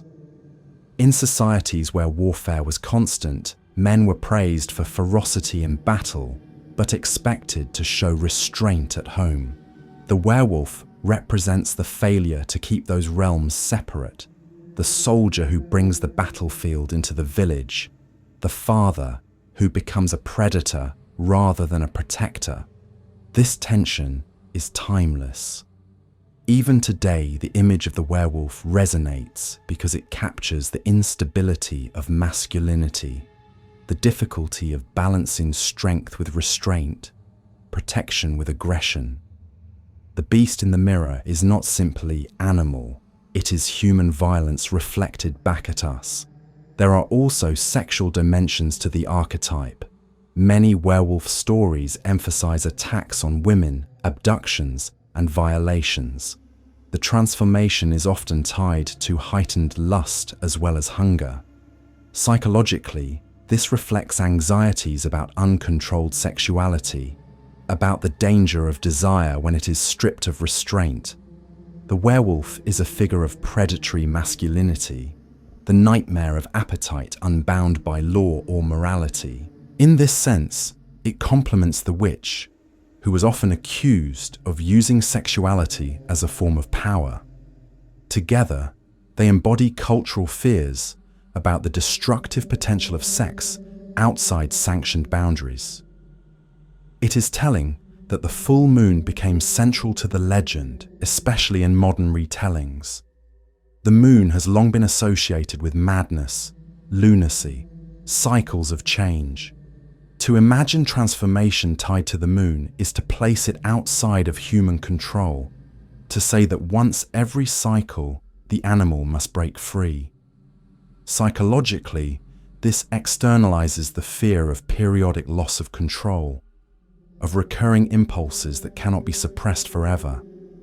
The full moon is the mirror in the sky, reflecting back the beast that waits within. Even in medical history, the werewolf archetype made its mark. Cases of clinical lycanthropy, a rare psychiatric condition in which individuals believe themselves to be animals, show how deeply the imagery has sunk into the human mind. Patients describe feeling fur grow on their bodies, claws replacing nails, hunger for raw flesh. The fact that such delusions appear across cultures suggests that the archetype is not confined to folklore. It is woven into the very fabric of how the mind expresses breakdown. When control collapses, the beast in the mirror emerges. The persistence of the werewolf in literature and film can also be explained by this psychological depth. Unlike other monsters, the werewolf is always double. It is both human and beast, both familiar and alien. This duality allows it to serve as a metaphor for countless anxieties: rage, sexuality, violence, repression, identity, betrayal. Each generation can see its own fears reflected in the snout and claws. The archetype is endlessly adaptable because it is rooted not in external danger, but in the structure of the human psyche itself.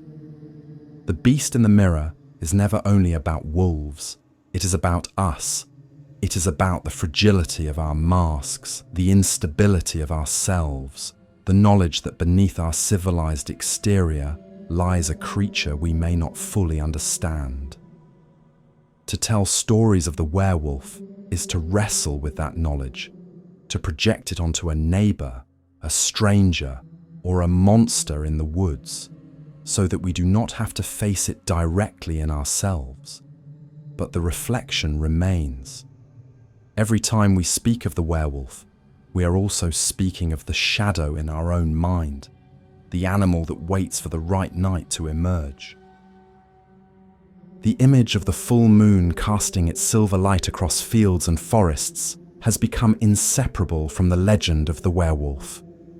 Today, it is almost impossible to imagine the transformation without it, the moment when a man writhes beneath the glow, his body reshaping as the moon reaches its peak. Yet, this association was not always present in older folklore. Many medieval accounts of lycanthropy make no mention of the moon at all. The tie between lunar cycles and transformation was a later development, strengthened by medicine, superstition, and the need to make sense of patterns that seem to escape human control.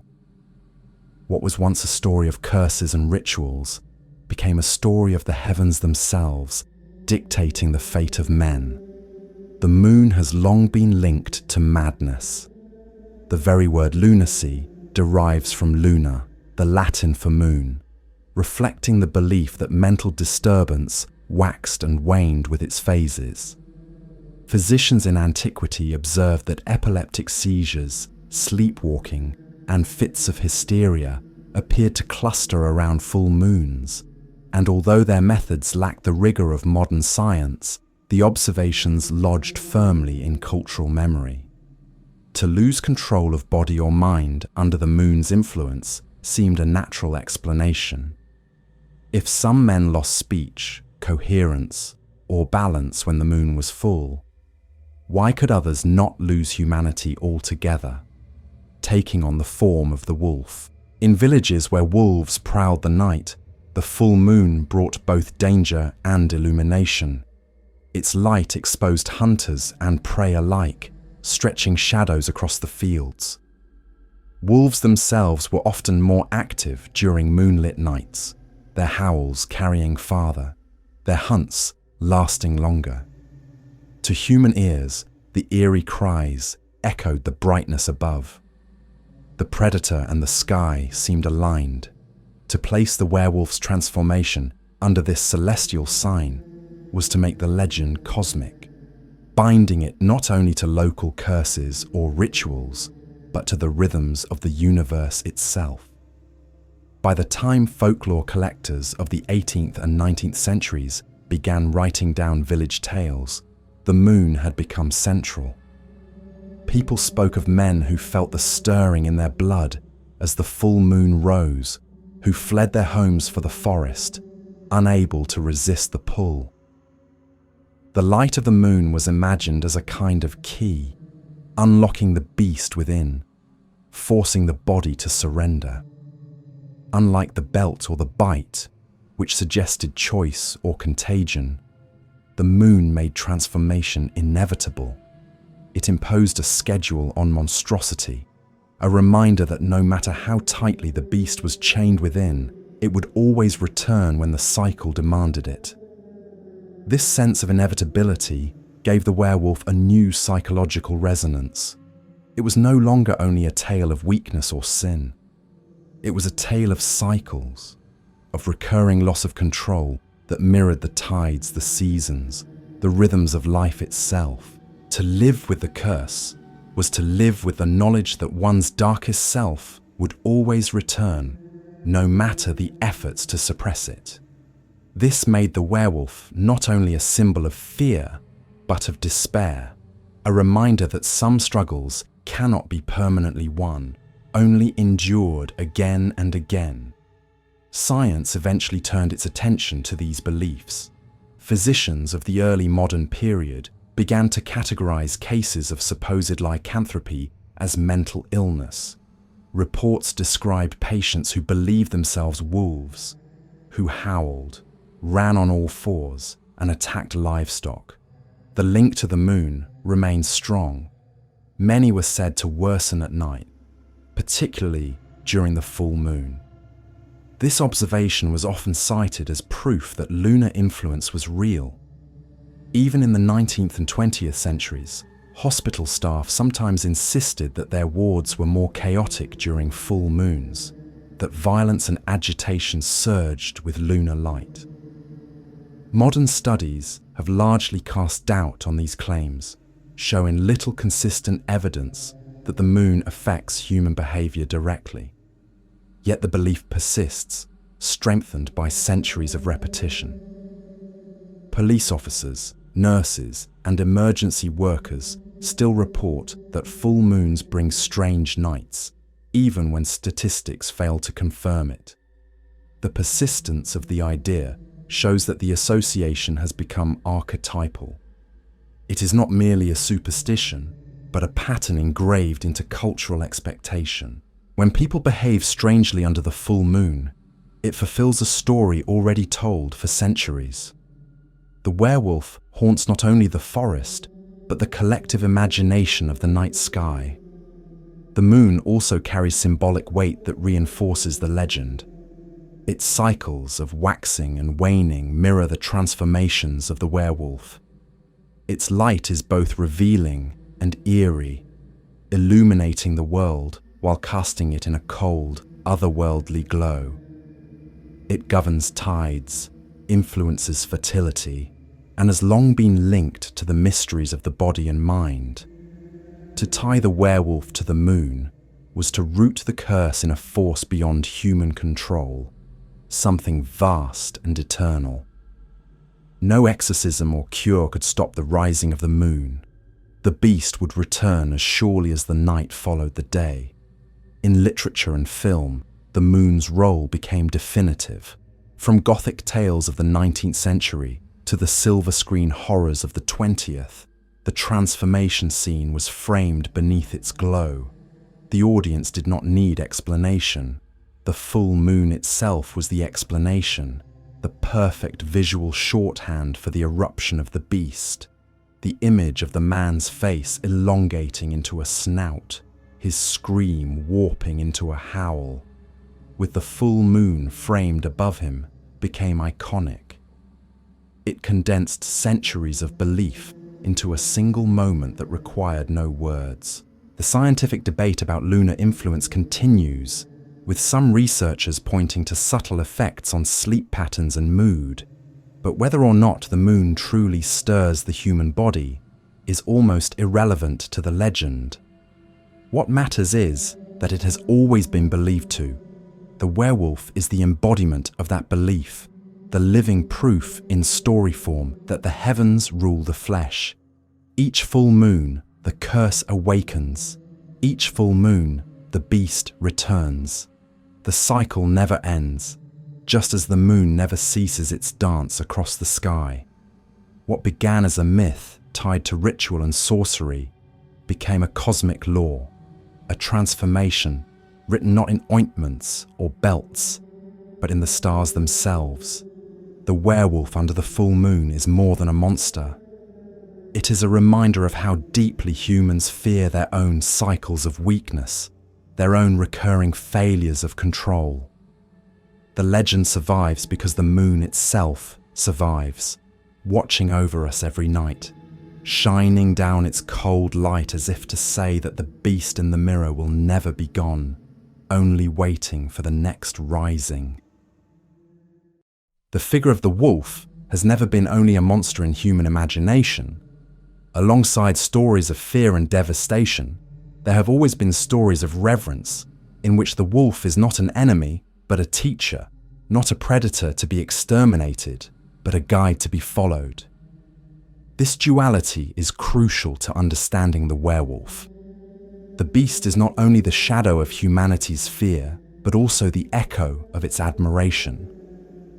Long before it became a curse, the wolf was honored as a totem, a sacred predator whose power could be borrowed, imitated, and even worshipped. Among Native American traditions, the wolf often appears as a figure of wisdom and strength. To many tribes, wolves were not vermin, but kin, their pack structures mirroring human families and their hunting practices, teaching lessons in cooperation. Myths describe the wolf as a creator, a protector, even a benefactor of humanity. To carry the spirit of the wolf was to carry loyalty, endurance, and courage. Some hunters sought visions of the wolf in rituals, hoping to borrow its clarity and skill. To call upon the wolf as a totem was not to invite monstrosity, but to cultivate virtue. In Central Asia, Turkic and Mongolic peoples told origin myths in which entire tribes descended from wolves. The wolf was the primal ancestor, the one who gave life to the people themselves. To claim wolf ancestry was to claim ferocity and resilience, qualities that explain survival in harsh landscapes. Warriors carried banners with wolf heads, treating the predator as a sacred emblem of their identity. In this context, to be wolf was not a curse, but an honor, a lineage to be celebrated rather than feared. The Romans too carried this dual image. The she-wolf who suckled Romulus and Remus was not merely a wild animal, but a divine nurse, her milk giving life to the founders of the greatest city of the ancient world. Her image was cast in bronze and set in temples, a reminder that the wolf was woven into the very roots of Rome. The wolf here was maternal, paradoxical in its nurture, but unmistakably sacred. The future of civilization itself was imagined as a gift from the predator. Norse mythology carried its own ambivalence. Fenrir was a doom beast, destined to devour Odin, yet wolves also appeared as companions of the gods. Odin himself was flanked by wolves named Geri and Freki, who sat at his side as symbols of strength and hunger. To sit with wolves was to sit with power. To be associated with them was to share in their relentless will. Warriors who called themselves wolf-clad did not imagine themselves as monsters, but as men who had taken on divine ferocity. Even in Slavic folklore, where the werewolf later became a figure of dread, older traditions told of wolves as guides. Some saw the wolf as the psychopomp, the one who led souls to the afterlife. Others imagined them as guardians of thresholds, animals who patrolled the liminal spaces between worlds. To follow the wolf was to walk safely through danger, to be shielded by its strength. To dream of a wolf was often interpreted as a sign of protection, a vision that one was not alone. These reverent traditions show that the wolf was never just an enemy to be exterminated. It was an animal that demanded respect. To call it sacred was to acknowledge that its qualities exceeded the human, that it embodied something primal that humans both feared and desired. The werewolf legend absorbed this ambivalence. The man who becomes a wolf is not only a monster, but also a figure who carries the potential of sacred power. His curse echoes the older idea that to take on the wolf's form is to borrow its strength. The fear lies in the price, in the danger of losing control and becoming nothing but predator. Totemic traditions also shape the rituals of transformation that lingered in European folklore. To wear a wolfskin was not just to hide in disguise, but to channel its essence, as shamans and warriors had done for centuries. The sacred predator was believed to lend its attributes to the wearer: endurance, courage, ferocity, in exchange for ritual respect. When Christian authorities condemned these practices, labeling them as sorcery, the old totemic meaning did not vanish. It lived on in the idea of the werewolf, twisted into horror, but still echoing the ancient belief that the wolf could inhabit the human body. The enduring fascination with wolves as protectors can be seen even in stories that emerged long after the age of totems. Folk tales across Europe speak of wolves guiding lost travelers, sparing children, or appearing as allies in disguise. These are not the majority of tales, but their persistence shows that admiration never entirely vanished. Even in cultures that hunted wolves to extinction, the animal's image retained traces of sacred respect. The werewolf legend drew power from this duality. The wolf was feared because it killed, but also because it carried the aura of something more than animal, something that could not be fully mastered. In the modern era, conservation movements have rekindled this older reverence. Wolves have been reintroduced to landscapes where they were long exterminated, celebrated as keystone species that restore balance to ecosystems. Popular culture often portrays them as noble, misunderstood, or spiritually significant. This resurgence of admiration reveals that the ancient sense of the wolf as a totem never died. It simply waited for a moment when humans were ready to see the predator not only as a threat, but as a teacher once more. The sacred predator lives on in the figure of the werewolf as well. Films and novels often depict the curse not as a total loss, but as a gift entwined with danger. The werewolf is portrayed as stronger, faster, more alive than ordinary humans, embodying the very qualities that made the wolf sacred to older cultures. The tragedy lies in the loss of control, not in the power itself. This is the dual legacy of the totem. To invite strength is to invite risk. To call upon the sacred predator is to stand always at the edge of monstrosity. The wolf has always been both destroyer and protector, monster and totem. The werewolf carries both halves of that legacy. It is feared because it kills, but also because it reminds us of the power that lies just beyond human boundaries. To call the wolf sacred was once to call upon its spirit for guidance. To call a man wolf now is to name him cursed. Yet beneath the curse, the sacred predator remains, its shadow still visible in every tale of transformation, in every story where the beast is not only a horror, but also a figure of awe. For centuries, the werewolf had been imagined as a figure of terror, a savage killer whose hunger for flesh knew no bounds. It was the beast that lurked in the dark, the neighbor-turned predator, the curse that stalked families and villages. But over time, as wolves themselves disappeared from many European landscapes and the world grew more urban, the werewolf's image began to shift. No longer confined to the role of monster, it started to take on new dimensions, becoming at times sympathetic, even heroic. What was once the embodiment of unrestrained savagery became a symbol of tragedy, of duality, of the struggle between human and beast within a single body. This transformation in meaning is one of the most striking in the history of any folkloric creature, and it tells us as much about changing human values as it does about the legend itself. The first signs of this shift can be seen in early modern literature. In the 16th century, while courts were still condemning accused werewolves to death, Stories circulated of men who became wolves not by pact or crime, but by misfortune.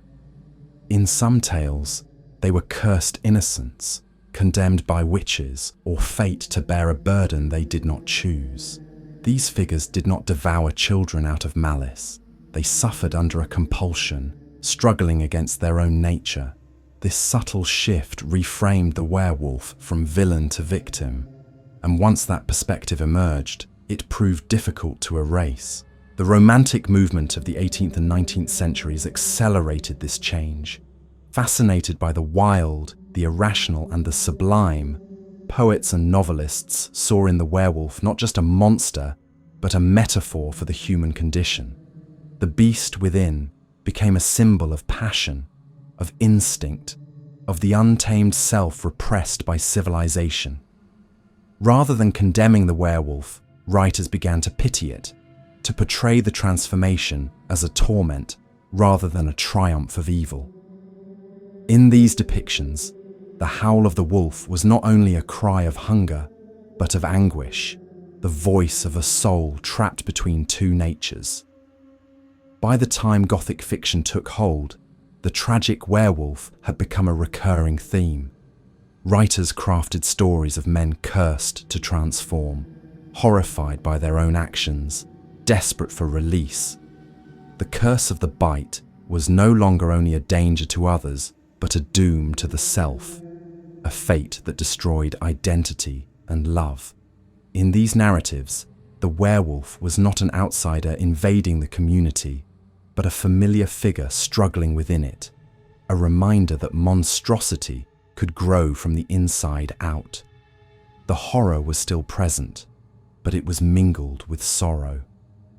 The killer had become tragic. This transformation reached new heights in film.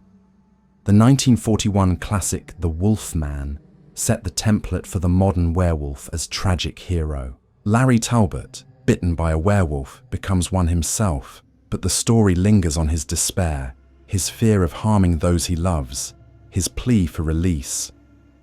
The audience is invited not only to fear him, but to sympathize with him. His curse is unwanted, his violence uncontrollable. He is not condemned for making a pact with the devil or for choosing savagery. He is a victim of fate, destroyed by forces beyond his control. This version of the werewolf, immortalized on screen, would dominate popular culture for decades. In literature and later film, the tragic element deepened. Werewolves were portrayed as outsiders, cursed to walk between worlds, shunned by humans yet not fully beasts. This echoed broader cultural concerns with alienation, with the tension between individuality and society. The werewolf became a figure for those who felt trapped by circumstances, who struggled with desires they could not suppress, who feared hurting the very people they cared for. In these stories, the wolf was not simply savage. It was a metaphor for repression, for the destructive consequences of denying or hiding one's true self. The 20th century also saw the rise of the werewolf as anti-hero. No longer purely tragic, these figures embraced their duality, using the power of the wolf while struggling to maintain their humanity.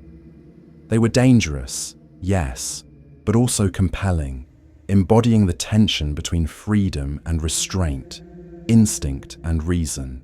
In comic books, television, and novels, werewolves became complex protagonists, their claws as likely to defend as to destroy. The savage killer had become a figure audiences could root for, a reflection of the fascination with power mingled with fear. This change was not accidental. It mirrored a broader cultural shift in attitudes toward nature and instinct. As industrial society distanced people from the wild, the figure of the wolf took on new meaning. No longer the immediate predator at the edge of the village, it became a symbol of wilderness itself, something endangered, misunderstood, even noble. The werewolf inherited this ambivalence. To be wolf was no longer to be damned. It was to be connected to something primal that civilization had lost. The tragedy lay not only in the curse but in the alienation from a natural self. Modern reinterpretations of the werewolf often emphasize this duality. In some stories, the transformation is not a curse at all, but a gift, granting strength, agility, and heightened senses. The danger lies not in the power, but in the risk of losing control, of being consumed by it. This reflects contemporary anxieties about technology, power, and identity. The werewolf becomes a metaphor for the tension between embracing new capacities and fearing their consequences. The tragic hero is not only hunted by others, but haunted by himself, walking the line between salvation and destruction. The romanticization of the werewolf has also created new roles in popular imagination. In young adult fiction and fantasy, werewolves are often depicted as loyal companions, passionate lovers, fierce protectors. Their tragedy is softened into brooding allure, their savagery framed as intensity. This transformation has roots in the same arc that began centuries earlier, when the savage killer was first recast as victim. The sympathy that once emerged in folklore and literature has now blossomed into fascination, turning the beast into a figure of desire as well as fear. Yet even in these modern retellings, the shadow of the older image remains. The werewolf is never entirely free of its association with violence, hunger, and loss of control.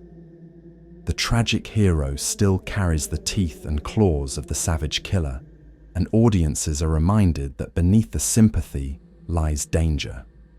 The duality is what keeps the legend alive. The werewolf is compelling precisely because it cannot be fully one thing or the other. It is killer and victim, beast and man, savage and tragic. The shifting face reflects the shifting concerns of the cultures that tell the story, but the dual nature remains constant. The journey from savage killer to tragic hero reveals how myths evolve to match the needs of their time. When fear of predators was immediate, the werewolf embodied that fear. When repression and alienation became central anxieties, the werewolf became a tragic mirror of the human struggle. When fascination with power and wilderness grew, the werewolf became a figure of allure and complexity. In every case, the legend adapted, proving that it was never about wolves alone. It was about humanity's shifting relationship to its own instincts, its own violence, its own reflection in the mirror of the beast. Few pairings in the world of myth and horror are as enduring as the werewolf and the vampire. In stories, films, and popular imagination, they are often cast as rivals, locked in endless combat for dominance of the night. The vampire, pale and cunning, represents the shadow of aristocracy. The predator who feeds with elegance and control. The werewolf, wild and furious, represents the raw hunger of the beast, tearing through flesh without restraint. Together, they form a symbolic dyad, two faces of the same fear, reflecting the tension between control and chaos, sophistication and savagery, mind and body. But their relationship has not always been one of rivalry. In older traditions, the boundary between vampire and werewolf was often porous, their stories intermingling, their identities blending in ways that reveal a deeper kinship.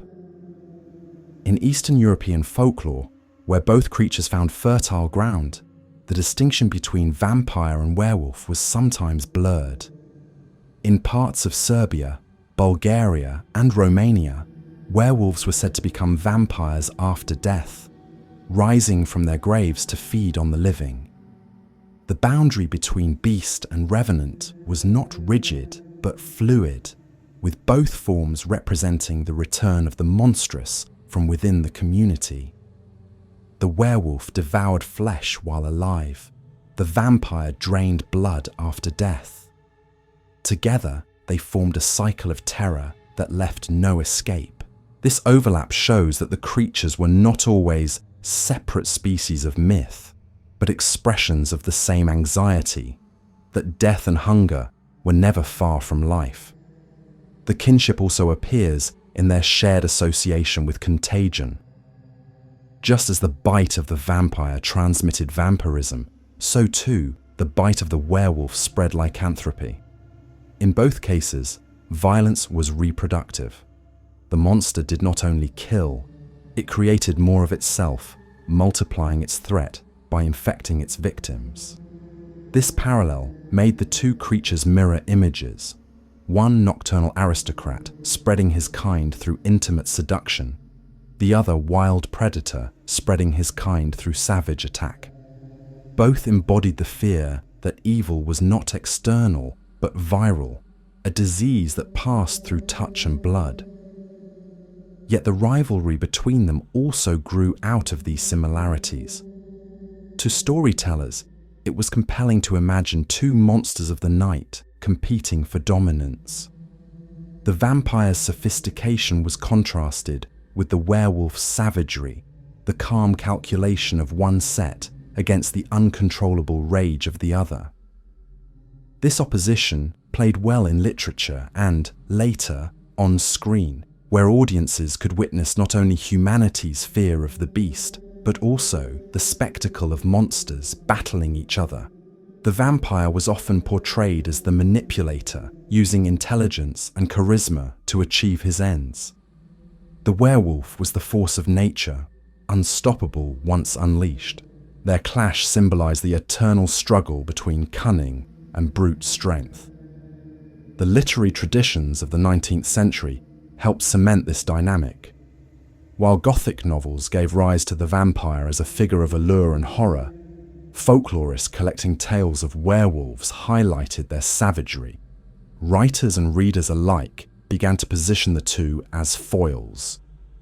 Bram Stoker's Dracula draws on this opposition, with wolves appearing in the background of the vampire's power, creatures he controls, but also embodies in his more feral aspects. Dracula himself is described as wolf-like at times, his predation echoing lycanthropic hunger, yet his refinement distinguishes him from the wildness of the true werewolf. The overlap here shows that rivalry and kinship were never mutually exclusive. The vampire was at once a master of wolves and a shadow of their savagery, partaking in their image while rising above it. In film, the rivalry was dramatized with even greater force. Beginning in the early 20th century, studios discovered the appeal of monster crossovers.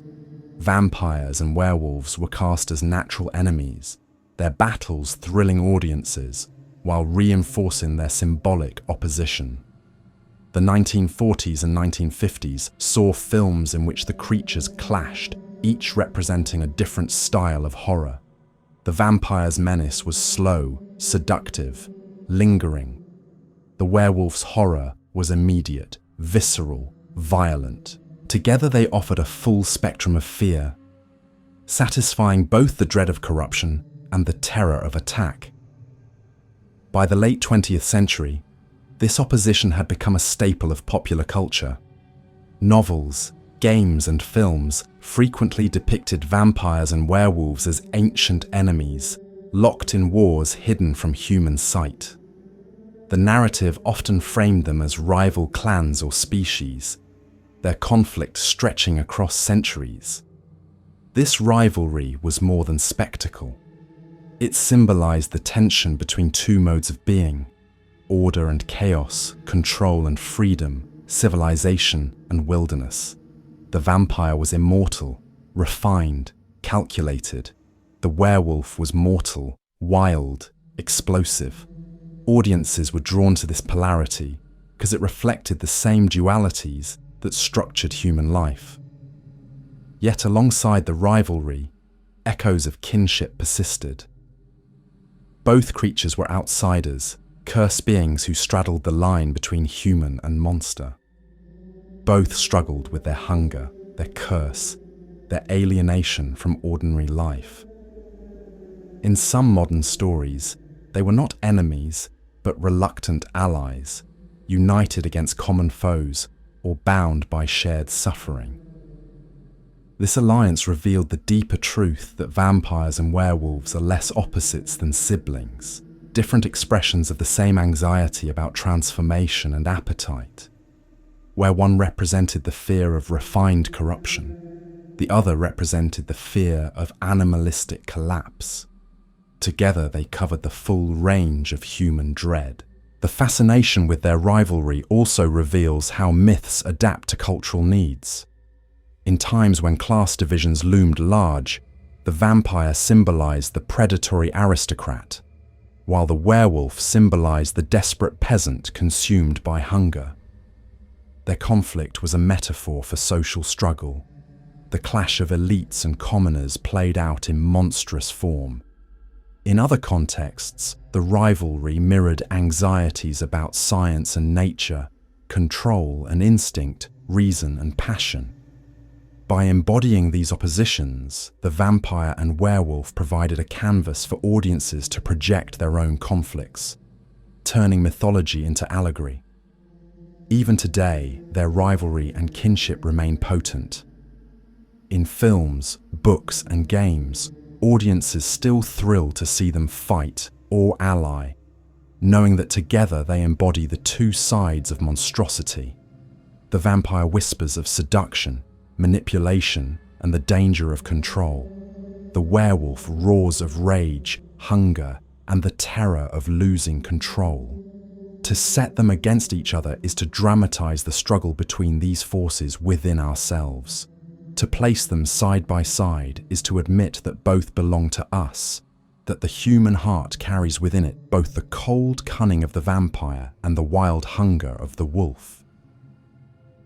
Every monster carries with it not only a story of how it comes into being, but also a story of how it can be destroyed.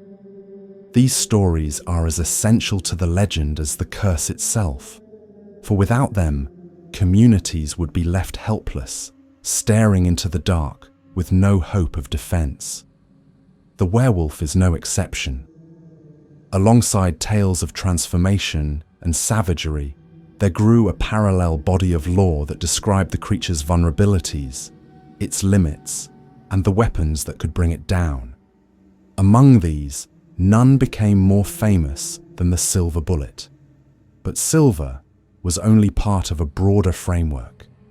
The unwritten laws of the curse that defined what could harm the beast, what could expose it, and what might free it. The belief in silver as the ultimate weapon against werewolves is relatively late in origin, but has become so dominant that it now seems timeless. Earlier traditions mention iron far more often. In medieval Europe, iron was thought to repel or harm supernatural beings of all kinds: witches, demons, fairies, and spirits. Blacksmiths were held in special regard because their work gave humanity a defense against the unseen world. To drive an iron nail into a threshold, to carry an iron knife, or to mark a circle with an iron blade was to create a barrier against the supernatural. It is hardly surprising, then, that werewolves too were said to be vulnerable to iron, pierced by blades that disrupted their unnatural bodies. Silver's rise was bound to its symbolic associations. Unlike iron, which was practical and earthly, silver carried a celestial aura. It was linked to purity, the moon, and divine power. Coins minted in silver gleamed like fragments of the night sky, while chalices and relics in churches shone with sanctity. In some traditions, silver was said to carry the light of the moon within it, making it the natural weapon against a creature whose curse was tied to lunar cycles. The notion that silver could pierce the unnatural hide of the werewolf gave communities not only a weapon, but a reassurance. Even the most terrifying monster could be brought down by a material already familiar, already sacred, already close at hand. The first clear literary references to silver bullets appear in the 19th century, but by then, the idea had taken deep root. Folklore collectors recorded stories of huntsmen loading silver coins into their guns, melting down heirlooms, or carrying silver knives into forests to confront the beast. These details carried symbolic weight. To melt down a precious object into a bullet was to transform wealth into protection, luxury into survival. The weapon was not merely material, but sacrificial, a reminder that defeating the monster required giving up something valuable. The silver bullet, however, was not the only law of the curse. Fire has always been central to tales of werewolves, as it was to tales of witches. Fire purifies, consumes, and leaves nothing behind. To burn a werewolf's body after death was to ensure it could not rise again, that the beast within was annihilated utterly.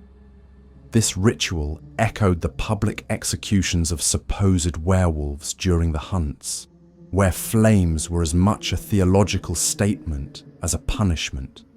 Fire destroyed the bridge between man and beast, leaving only ash. Decapitation was another rule repeated in many traditions. The head was seen as the seat of identity, the part of the body that tethered man to man and beast to beast. To sever it was to sever the curse, to cut away the very center of the transformation. Tales often described werewolves beheaded by villagers who found them in wolf form, only to discover the next morning the corpse of a neighbor lying headless in the field. The violence of the act was both practical and symbolic, a brutal assurance that the beast was gone. Exorcism, too, appeared in Christianized versions of the legend. Priests were called upon to bless, to banish, to cast out the spirit that had taken residence in the body. Holy water, the sign of the cross, or the recitation of scripture were thought to force the wolf out of the man, to restore him to human form. These cures rarely appeared in the most popular versions of the legend, which preferred the drama of the hunt, but they persisted in quieter corners, reflecting the church's attempt to frame the werewolf not only as a beast, but as a soul in need of salvation. Even more peculiar were rules about recognition. Many stories insisted that the werewolf could be exposed by a simple test. Wounds inflicted on the beast would appear on the human body when it returned to its ordinary form. Others claimed that if the wolf were addressed by its baptismal name, it would pause or even revert, stunned into recognition of its humanity. These details reinforce the sense that the curse was not absolute.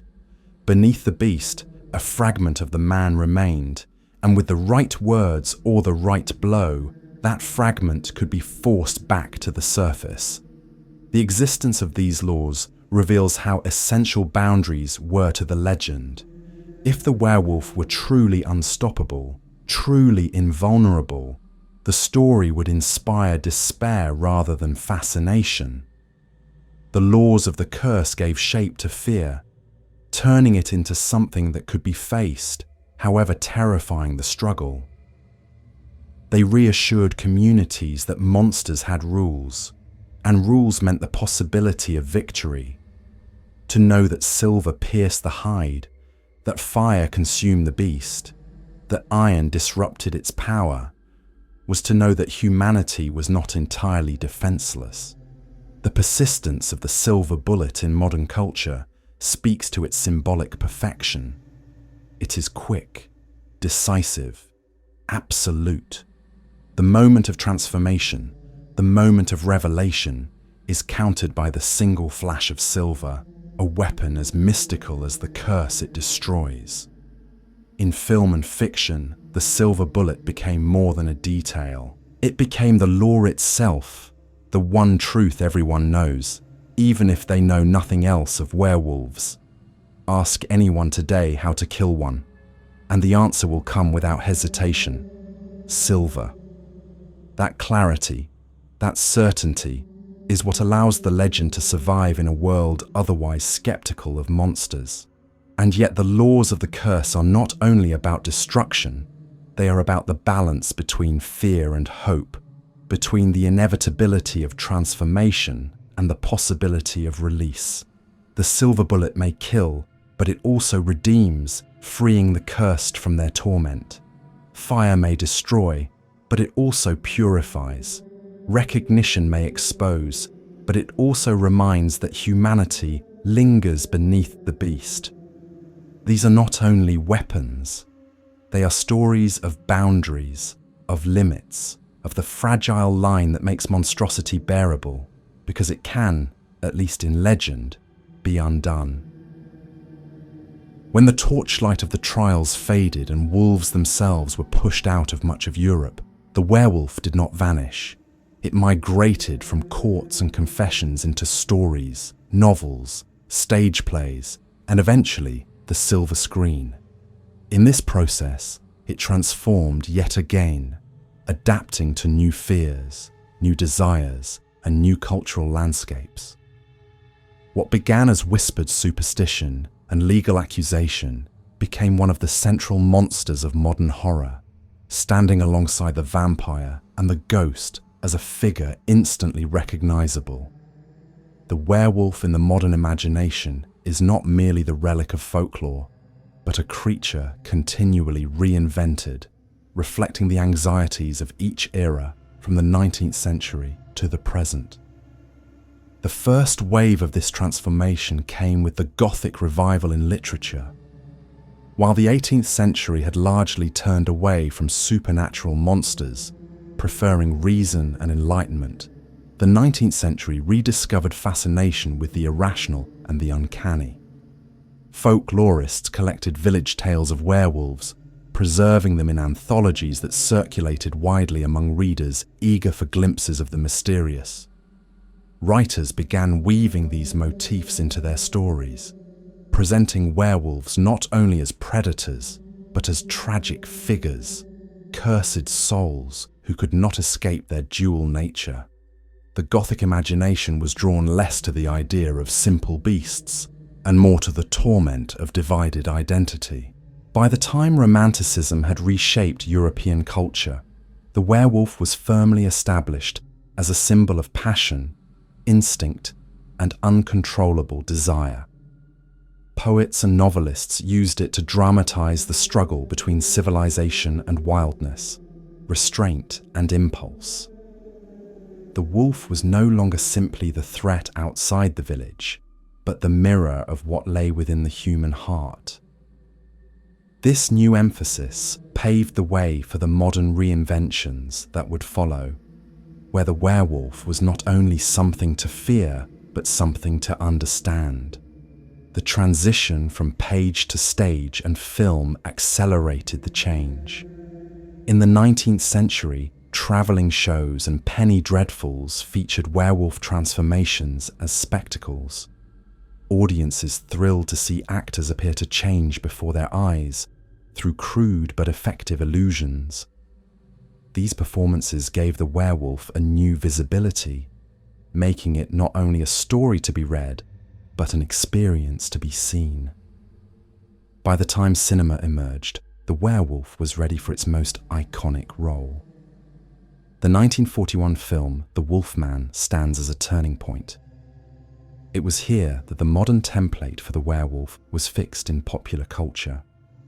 The curse transmitted by a bite, the inevitability of transformation under the full moon, the tragic hero who knows his fate but cannot prevent it. Lon Chaney Jr.'s performance as Larry Talbot gave audiences not a villain, but a victim, a man doomed to destroy what he loved. The film's visual effects, though primitive by later standards, etched the transformation sequence into cultural memory. The audience no longer had to imagine the moment of change. They could watch as fur sprouted, as a man's face elongated into a snout, as the human was visibly consumed by the beast. From that point forward, the werewolf became a staple of horror cinema. In the decades that followed, new films refined the image, sometimes emphasizing savagery, sometimes tragedy, sometimes even comedy.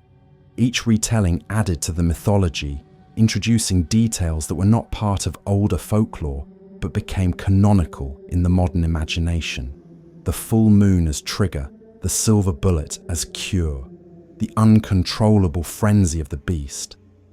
These tropes were reinforced again and again until they became inseparable from the idea of the werewolf itself. In literature too, the werewolf thrived. Writers used the figure to explore psychology, sexuality, and identity. 19th century stories often portrayed lycanthropy as a metaphor for madness, a descent into animalistic violence. Later works framed it as a metaphor for repression, for the destructive consequences of denying the self. By the 20th century, werewolves had become metaphors for alienation, for the pain of living between two worlds, never fully accepted in either. Novels and stories gave them voices, allowing readers to see the curse from within rather than merely fearing it from without. The 20th century also saw the rise of the werewolf as anti-hero and even protagonist. Comic books, television, and novels portrayed them not merely as villains, but as complex figures torn between their humanity and their beastly side. They were dangerous, yes, but also sympathetic, embodying the duality that had fascinated storytellers for centuries. In these depictions, the werewolf became a lens for exploring what it meant to be human, what it meant to live with impulses that could not be controlled, and what it meant to seek redemption while carrying a curse. The cultural shifts of the later 20th century further shaped the image. In the 1980s, with films like An American Werewolf in London and The Howling, special effects brought transformation to the forefront. The body horror of bones breaking, flesh stretching, and fur erupting from skin became central to the spectacle. Audiences were invited to experience not only the fear of the beast, but the agony of becoming it. The werewolf was no longer only an external threat. It was an internal catastrophe, the body betraying itself in grotesque fashion. This emphasis reflected contemporary anxieties about identity, disease, and bodily change, turning the transformation itself into a horror that rivaled the beast it produced. At the same time, other depictions softened the figure, transforming it into an object of fascination and even desire. In young adult fiction and supernatural romance, the werewolf became a loyal companion, a passionate lover, a symbol of intensity and primal strength. This romanticization echoed the older tradition of the sacred predator, reframing the curse as a gift that made the werewolf more alive, more real, more connected to nature. The beast was still dangerous, but the danger itself became alluring, a metaphor for passion too strong to be contained. The modern imagination holds all these versions together at once. The werewolf is monster, victim, hero, lover, outcast. It is at once savage killer and tragic figure, comedic spectacle and romantic fantasy. This multiplicity is what keeps the legend alive. Unlike other monsters that may be locked into fixed roles, the werewolf adapts endlessly, reflecting the fears and desires of the time. Whether in horror films, fantasy novels, or popular television series, it continues to resonate because it embodies the tension between control and chaos, humanity and animality, repression and release. From folklore to film, the werewolf has traveled a long path. It has been condemned in courts, feared in villages, celebrated on stage, immortalized on screen, and reimagined in countless novels and shows. Each stage of the journey has added new layers, new laws, new meanings, and yet at the core the figure remains the same. A human body that cannot contain itself, a predator lurking just beneath the skin. The modern imagination may clothe it in different guises, but the heartbeat of the legend is unchanged. The werewolf survives because it speaks to something universal, something that every audience recognizes in the flicker of fear, the pang of desire, the whisper that beneath the mask of civilization, there is always something wilder waiting to emerge. To follow the werewolf across centuries is to follow not only a monster, but a mirror. Every culture that told its stories was not merely speaking of wolves or curses, but of itself. The man who becomes a beast is never just a figure of the night. He is the embodiment of boundaries crossed, of rules broken, of desires and fears that cannot be contained. He is the presence at the threshold, the reminder that the line between the human and the inhuman is thinner than anyone wants to admit. To ask what the werewolf really means is to ask what humanity has always feared, always desired, always struggled to keep hidden beneath its skin. The threshold is the key. The werewolf is not fully animal and not fully human. He exists in the liminal space between, a figure that makes us uneasy precisely because he does not stay in one form. His instability reflects our own. We like to imagine ourselves as rational, stable, separate from the animal world, governed by reason and morality. The werewolf tears that illusion apart. He shows that the animal is never gone, only suppressed. The howl that breaks from his throat is the voice we keep buried, the instincts we smother in the name of order. He is the threshold where that suppression fails and the wild self erupts. The fear of losing control has always haunted humanity. Civilization depends on restraint, on rules that prevent violence and chaos. The werewolf is the nightmare that restraint is temporary, that under certain conditions, rage, hunger, lust, the pull of the moon, it will collapse. He is the dramatization of the animal self we all carry, the part that wants without thinking, that takes without restraint.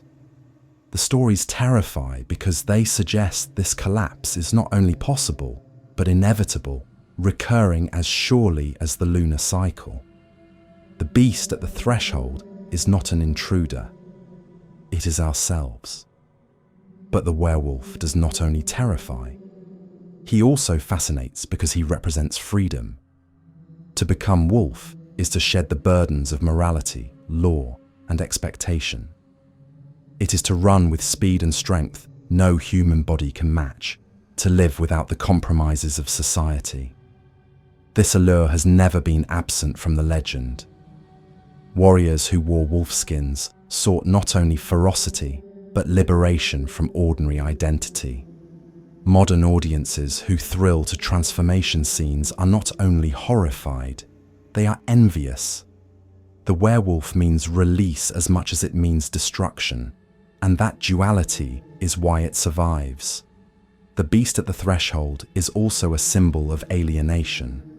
The cursed man cannot live fully among humans, but neither is he accepted among wolves.